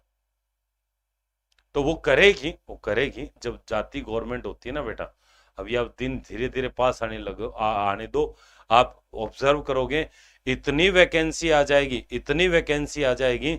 हाँ, फाइनल मेरिट में रह गए थे तो अब की बार नहीं रहना है रणवीर, कसम खा लो कि अब की बार तो नौकरी लग के रहना। और फिर मेरे को मिठाई का डब्बा देने भी आओगे आप? अरे आओगे ना? मैं वेट करूंगा बेटा, सबका इंतजार करूंगा, देखता हूं कौन कौन मिठाई खिला के जाता है। हाँ, तो नौकरी लगोगे, पर तब लगोगे जब नौकरी के लायक बन जाओगे।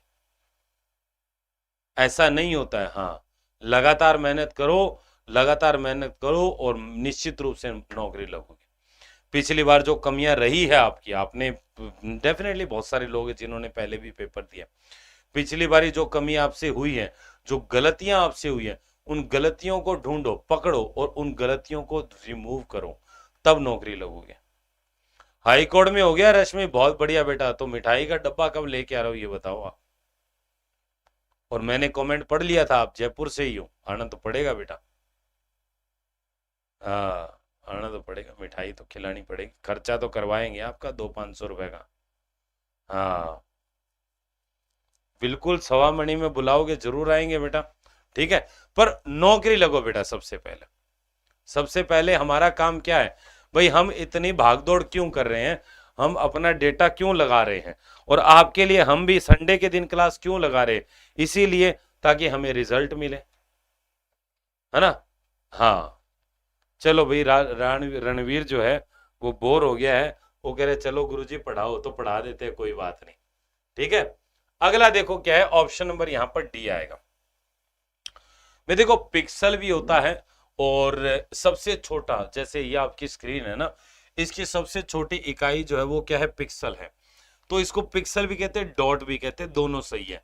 जब दोनों सही है तो तीसरा भी सही मान लो। मान लिया हमें नहीं पता पेल्स क्या होता है, पर हम कह सकते हैं। और दूसरी चीज यहां पर ये है कि अब इमेज की जो क्वालिटी है ना बेटा, क्वालिटी यानी कि कोई भी स्क्रीन है उसकी क्वालिटी को किस में मापते हैं, वो मापते हैं पीपीआई में और डीपीआई में। पीपीआई मतलब पिक्सल्स पर इंच, और डीपीआई यानी कि डॉट्स पर इंच। अरे होता एक ही है, पर डीपीआई प्रिंटर की क्वालिटी भी मापने की इकाई है और स्क्रीन की भी है, दोनों ही है। हाँ देख ली, रिकॉर्ड कर ली। अब कई बच्चों के मेरे पास मैसेज आते रहते हैं, सुनो।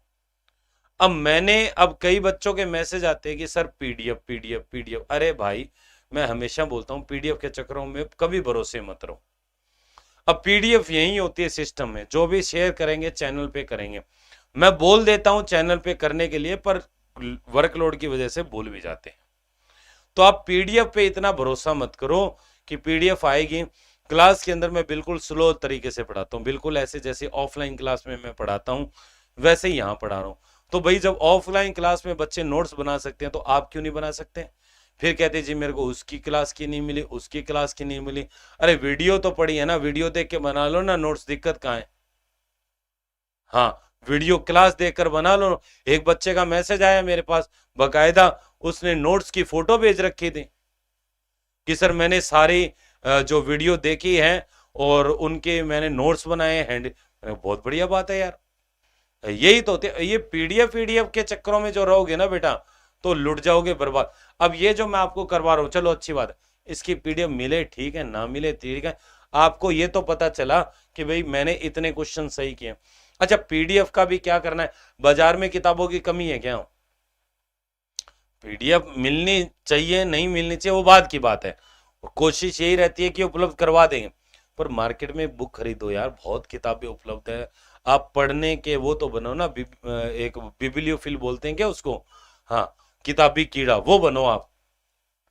किताबें खरीदो, उनको बार बार पढ़ो, देखो क्यों नहीं नौकरी लगती है आपकी। अगला देखो क्या है, on the basis of memory size and performance which type of computer is refer to a big iron. देखो बिग आयरन के रूप में कौन से कंप्यूटर को जाना जाता है बताइए? बिग आयरन है ना, एक नाम है, एक कंप्यूटर होता है उसको बिग आयरन कहते हैं। कौन से कंप्यूटर को कहते हैं बिग आयरन, ये बताओ बताओ। माइक्रो को कहते हैं, मिनी को कहते हैं, मेन फ्रेम को कहते हैं, सुपर कंप्यूटर। ठीक है, सुरेश कह रहा है द। और बताइए बेटा, ए बी सी डी बताया करो तुम दो सिंपल। रश्मिका सी सही है बेटा, सी करेक्ट है, सी करेक्ट है बेटा। सुपर नहीं होता है बेटा, सुपर नहीं होता है, ये जो मेन फ्रेम होता है ना, इसको कहते हैं हम लोग बिग आयरन, बिग आयरन इसको कहते हैं मेन फ्रेम। माइक्रो कंप्यूटर तो वो होता है जो हम लोग जनरली घरों में काम में लेते हैं, लैपटॉप, डेस्कटॉप, पीसी जो भी आपके घर में है।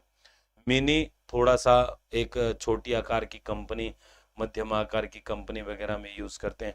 मिनी के बाद में मेन फ्रेम ये बड़ी बड़ी कंपनी में काम आता है, इसलिए इसको बिग आयरन कहते हैं। सुपर तो बेटा स्पेशल पर्पस कंप्यूटर होता है, ये ऐसा नहीं है कि आप घर में खरीद के ले आओ, नहीं, ये ऐसे नहीं मिलता है, ये स्पेशल पर्पस के लिए होता है, विशेष कार्यों के लिए उपयोग में लिया जाता है इसका।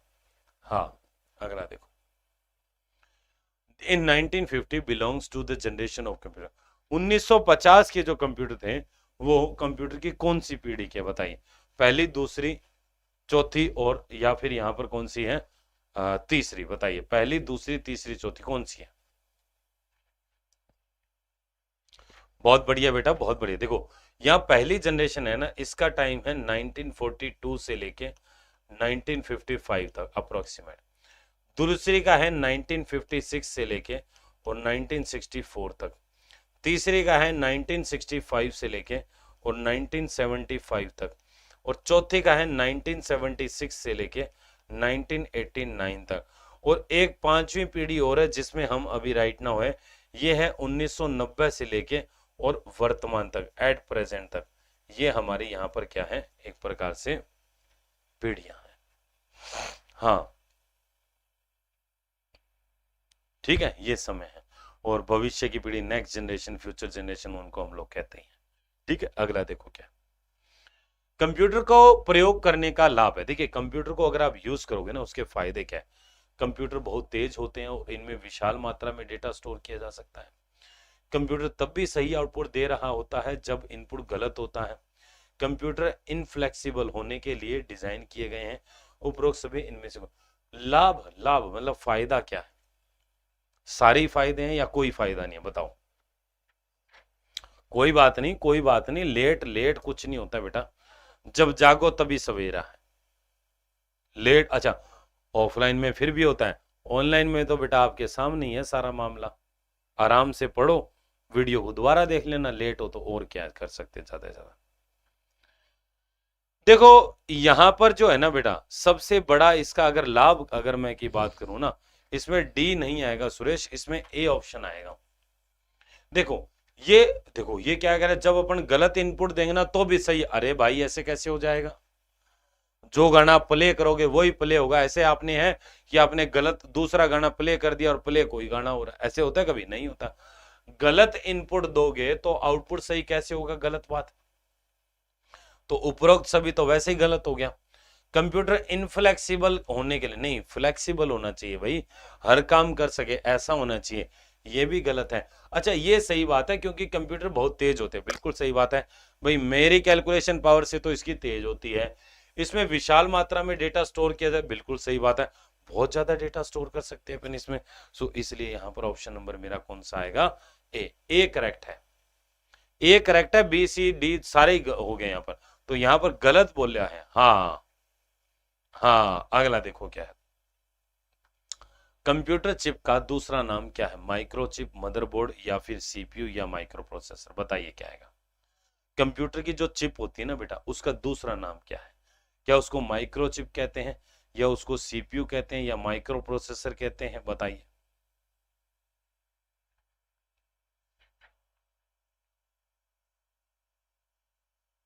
माइक्रोचिप, माइक्रोचिप ठीक है। और बताओ बेटा क्या आएगा इसमें,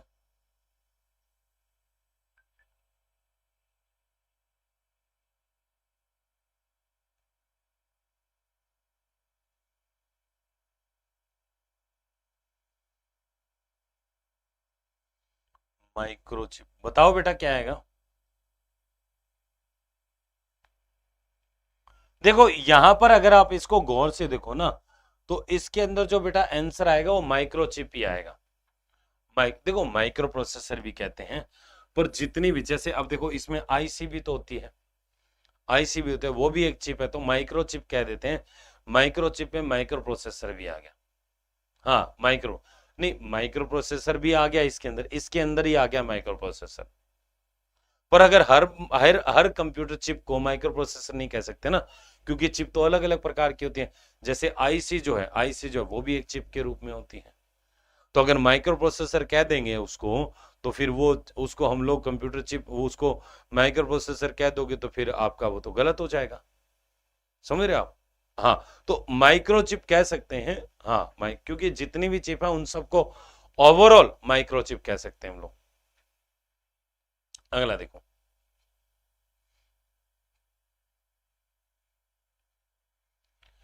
निम्नलिखित उत्पादों में से कौन सा उत्पाद पेंटियम ब्रांड नाम से बेचा जाता है? बताइए, पेंटियम के नाम से क्या बेचा जाता है? कंप्यूटर बेचा जाता है, ठीक है, और बताओ।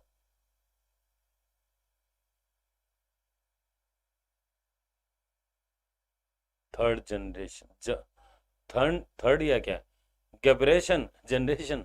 अच्छा, और बताओ। बी, ठीक है, कंप्यूटर चिप। और बताइए। देखो बेटा, डी, अच्छा अच्छा अच्छा, एक का डी है, बाकी सबका अलग अलग है, ठीक है। बी पे कंप्यूटर और चिप पे ज्यादा लोग है ना। हाँ, रश्मि का नहीं बेटा, यहां पर माइक्रो प्रोसेसर आएगा। देखो, ये आपका जो पेंटियम होता है ना, ये एक वर्जन है। जैसे आपका कोर ट्यू डुओ होता है ना। आपके मोबाइल में क्वाड कोर आता है, नाम सुना है? क्वाड कोर प्रोसेसर मोबाइल में प्रोसेसर के प्रकार है बेटा। जैसे सेलरोन नाम से आता है, ठीक है। अब मैं नाम दिखाई देता हूं आपके, बहुत सारे हैं बेटा। ये जो आपके है ना, कई प्रकार के होते हैं। मैं थोड़ा सा दिखा देता हूं, इनको लिख लो। Micro processor,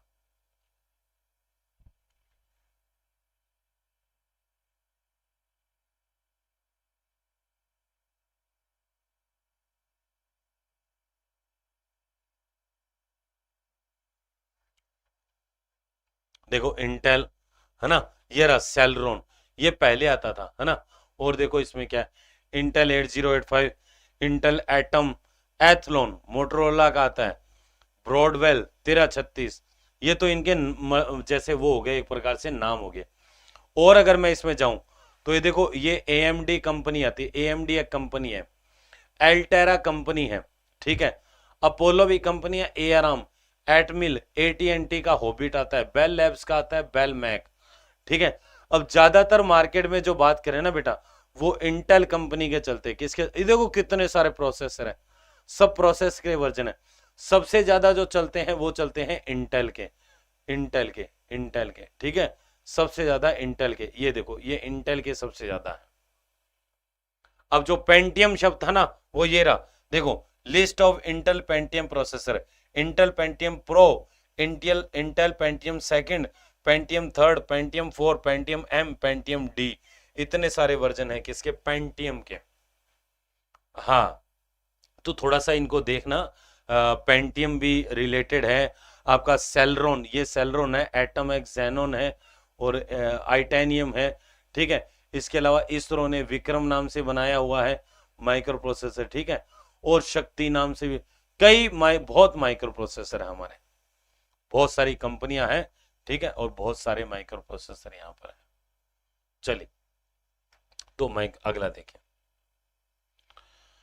Which of the following stores the program and data currently executed by CPU? भाई CPU वर्तमान में, हाँ, वो इंटेल लिखा होता है ना, वो माइक्रो प्रोसेसर लिखा होता है बेटा। इंटेल 4004 विश्व का पहला माइक्रो प्रोसेसर है रश्मि, इंटेल कॉरपोरेशन ने बनाया था, और वैज्ञानिक का नाम था टेड हॉफ या ME Hoff, Marcian Edward Hoff, उस वैज्ञानिक का नाम था। और 1971 में बना था विश्व का पहला माइक्रो, ऐसे 4 बिट का था। ये चीजें हैं, ये मैंने बताई हुई है, और नहीं बताई है ना तो आप रेगुलर रहो, आगे बताऊंगा मैं, आगे भी मैं इनको बताऊंगा। हाँ, तो ये नहीं नहीं, ये देखिए, हाँ बिल्कुल सही है। देखो, वैसे अगर मैं कहूँ ना कि CPU जिस डेटा पर काम कर रहा है, ठीक है, the data which is used by CPU या the following store the program and data currently executed by CPU, primary memory आएगी, प्राथमिक। और प्राथमिक के भी अगर मैं ये कहूं कि जैसे अभी सीजीएल अगर 2023 की बात करें तो सीजीएल के एग्जाम में क्वेश्चन आया था कि वर्तमान में उपयोग लिए जा रहे या मैं कहूं प्रोसेसिंग के समय सीपीयू द्वारा उपयोग में लिया जाने वाले डेटा को अस्थायी रूप से कहाँ रखा जाता है। तो वो प्राइमरी है, पर बेसिकली वो जो नाम होता है ना वो होता है रजिस्टर। रजिस्टर मेमोरी बोलते हैं उसको, क्या बोलते हैं, रजिस्टर। हाँ, सो ऑप्शन नंबर यहां पर ए मेरा करेक्ट हो जाए। अगला देखिए, a person is called computer literate if he she is just able to. एक कंप्यूटर लिटरेट है, कंप्यूटर लिटरेट का मतलब क्या होता है, साक्षर। भाई कोई बंदा जो है, कोई बंदी जो है, कोई व्यक्ति जो है वो कंप्यूटर चलाना आता है उसको, वो कंप्यूटर साक्षर है। पर वो साक्षर कब कहेंगे उसको, क्या वो बढ़िया फोटो एडिटिंग कर सकता है तो आप उसको कहोगे कि नहीं भाई इसको कंप्यूटर चलाना आता है ना, या फिर वो आपको कोई एक प्रकार से टाइप करके दिखा दे तो आप कहोगे कि वो एक कंप्यूटर साक्षर है ना। तो इसकी परिभाषा क्या है, तो कंप्यूटर साक्षर उस व्यक्ति को कहते हैं जो कंप्यूटर के अंदर जो भी आवश्यक एप्लीकेशन है वो चला सके। एंटीवायरस सॉफ्टवेयर बनाए नहीं जी, प्रोग्राम लिखने नहीं जी, दूसरे कंप्यूटर को हैक करने नहीं। अब आपके मदर हैं, आपके फादर हैं, अगर वो नॉर्मल कंप्यूटर चला लेते हैं, उसको चला के उस पर कोई वेब ब्राउजर ओपन कर लेंगे या कोई नॉर्मल काम कर लेंगे तो वो कंप्यूटर साक्षर माना जाएगा। और एक चीज है, कंप्यूटर साक्षरता दिवस जो है वो मनाया जाता है 2 दिसंबर को, ध्यान रखिएगा। कंप्यूटर लिटरेसी डे जो है, लिटरेसी डे जो है ये मनाया जाता है 2 दिसंबर को। कब मनाया जाता है, 2 दिसंबर। कंप्यूटर साक्षरता दिवस जो है ये कब मनाया जाता है, 2 दिसंबर को। और पहला भारत का पहला, अरे कहां का, भारत का पहला कंप्यूटर साक्षर जिले की अगर मैं बात करूं तो वो है बेटा मलप्पुरम, केरल। मलप्पुरम, केरल।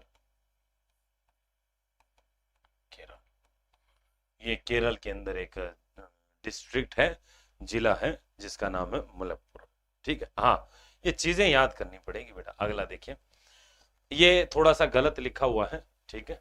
इसका मतलब है which key symbol should be pressed to start a new page in MS word.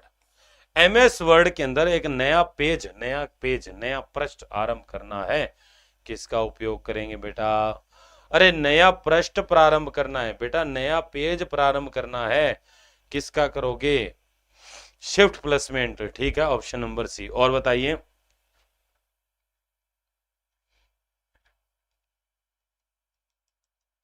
Control plus enter, ये तो डी ऑप्शन है। रणवीर, एक ही क्वेश्चन के 2 कैसे हो सकते हैं आंसर, आप डी भी कह रहे हो सी भी कह रहे हो। रश्मि सी कह रही है, ठीक है। देखो बेटा यहां पर कौन सा आंसर आएगा, हाँ देखो अब इसमें क्या है, यहां पर ये दिया है कि नया पेज आरंभ करना है। अब नया पेज आरंभ करना है तो नया पेज आरंभ करने के लिए जो शॉर्टकट होगा ना बेटा वो होगा हमारा कंट्रोल के साथ में एंटर। कौन सा होगा, कंट्रोल। इसको बोलते हैं पेज ब्रेक। क्या बोलते हैं, पेज ब्रेक। पेज ब्रेक का शॉर्टकट होता है कंट्रोल प्लस में एंटर। ठीक है, अरे 5 ऑप्शन बेटा गड़बड़ा जाते हैं तो क्या हो गया यार, तुम थोड़ा सा अच्छा देखा करो, ये पेपर में मत गड़बड़ा जाना। अरे भाई तुम 5 में गड़बड़ा रहे हो इसका मतलब तुम ढंग से पढ़ते नहीं हो। ढंग से क्वेश्चन को पढ़ना सीखो, क्वेश्चन को ढंग से पढ़ना सीखो। जब ढंग से पढ़ोगे तो सही आंसर करोगे, अब पढ़ोगे नहीं तो नहीं, सी और डी तो देखो, हाँ वो देखो बेटा ढंग से देखो क्वेश्चन को।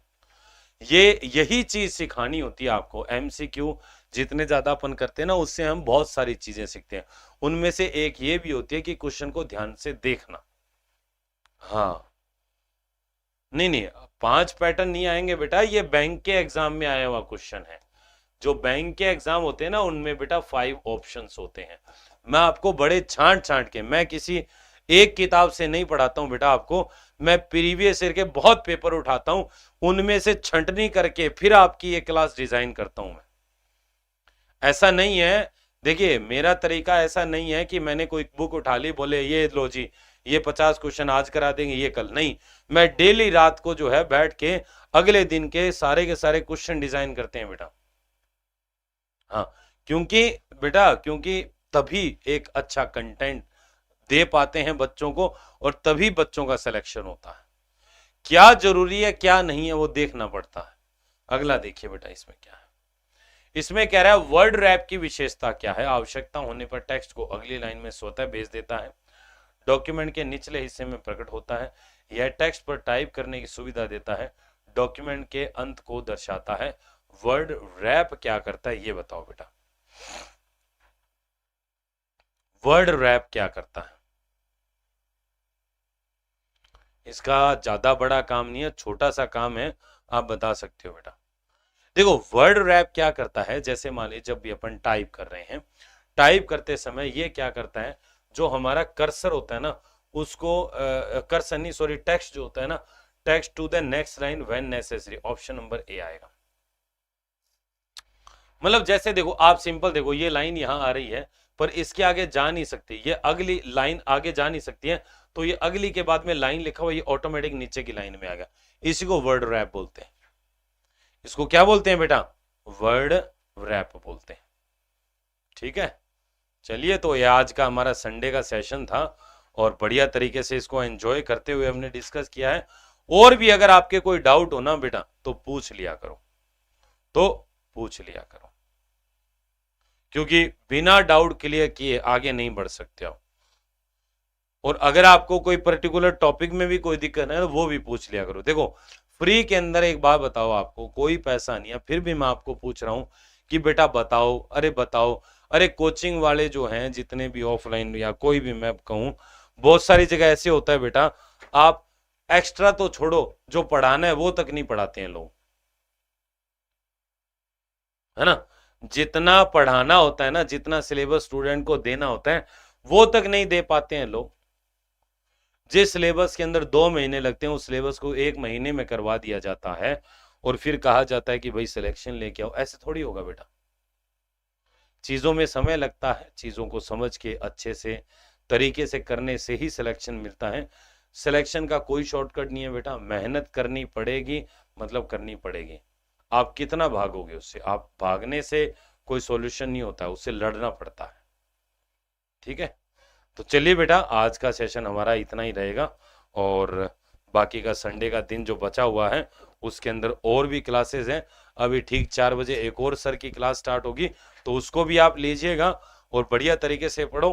अभी कोई संडे मनाने की जरूरत नहीं है बेटा। ये मत सोचो कि भैया आज तो हमारा संडे, आज तो हमारी छुट्टी है। अरे भाई तुम्हारी काहे की छुट्टी है?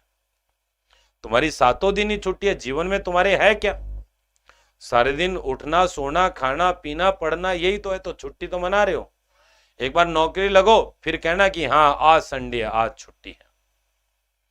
अब हमारी छुट्टी होती है संडे को, आज छुट्टी है, सिर्फ पूरे दिन में 2 ही घंटे क्लास लेता हूं जो यहां पर है, बाकी पूरा दिन आराम से, सुबह आराम से तो उठते हैं हम, ठीक है, मस्त खाना वाना खा के अपना घर का काम वाम करके, कोई काम होता है तो कर लेते हैं, इधर उधर जाना होता है जा लेते हैं। हाँ, वो संडे क्यों क्यों क्यों संडे जैसा लगता है, इसीलिए क्योंकि बाकी 6 दिन काम करते हैं हम लोग, सारे दिन क्लास लेते हैं। वही चीज आपकी है। आप ये मत सोचा करो आज संडे है, संडे को नहीं, संडे को तो बेटा क्लास लेनी है। आपके 7 दिन एक जैसे है। जब तक नौकरी नहीं लगते हो तब तक कोई संडे, कोई हॉलीडे नहीं है आपका, सब वर्किंग डे है, आपको सब पढ़ना है। ठीक है बेटा, चलिए। हाँ वो बेटा बिल्कुल बिल्कुल वो बोलेंगे, बिल्कुल बोलेंगे। चलिए ठीक है बेटा, आज इतना ही करते हैं, और बाकी कल ठीक 4 बजे दोबारा मिलते हैं। तब तक के लिए धन्यवाद। और परसों 15 अगस्त है, 15 अगस्त वाले दिन 2 घंटे पढ़ेंगे अपन, ठीक है ना। हाँ चलो ठीक है बेटा, कल फिर मिलते हैं 4 बजे। Thank you.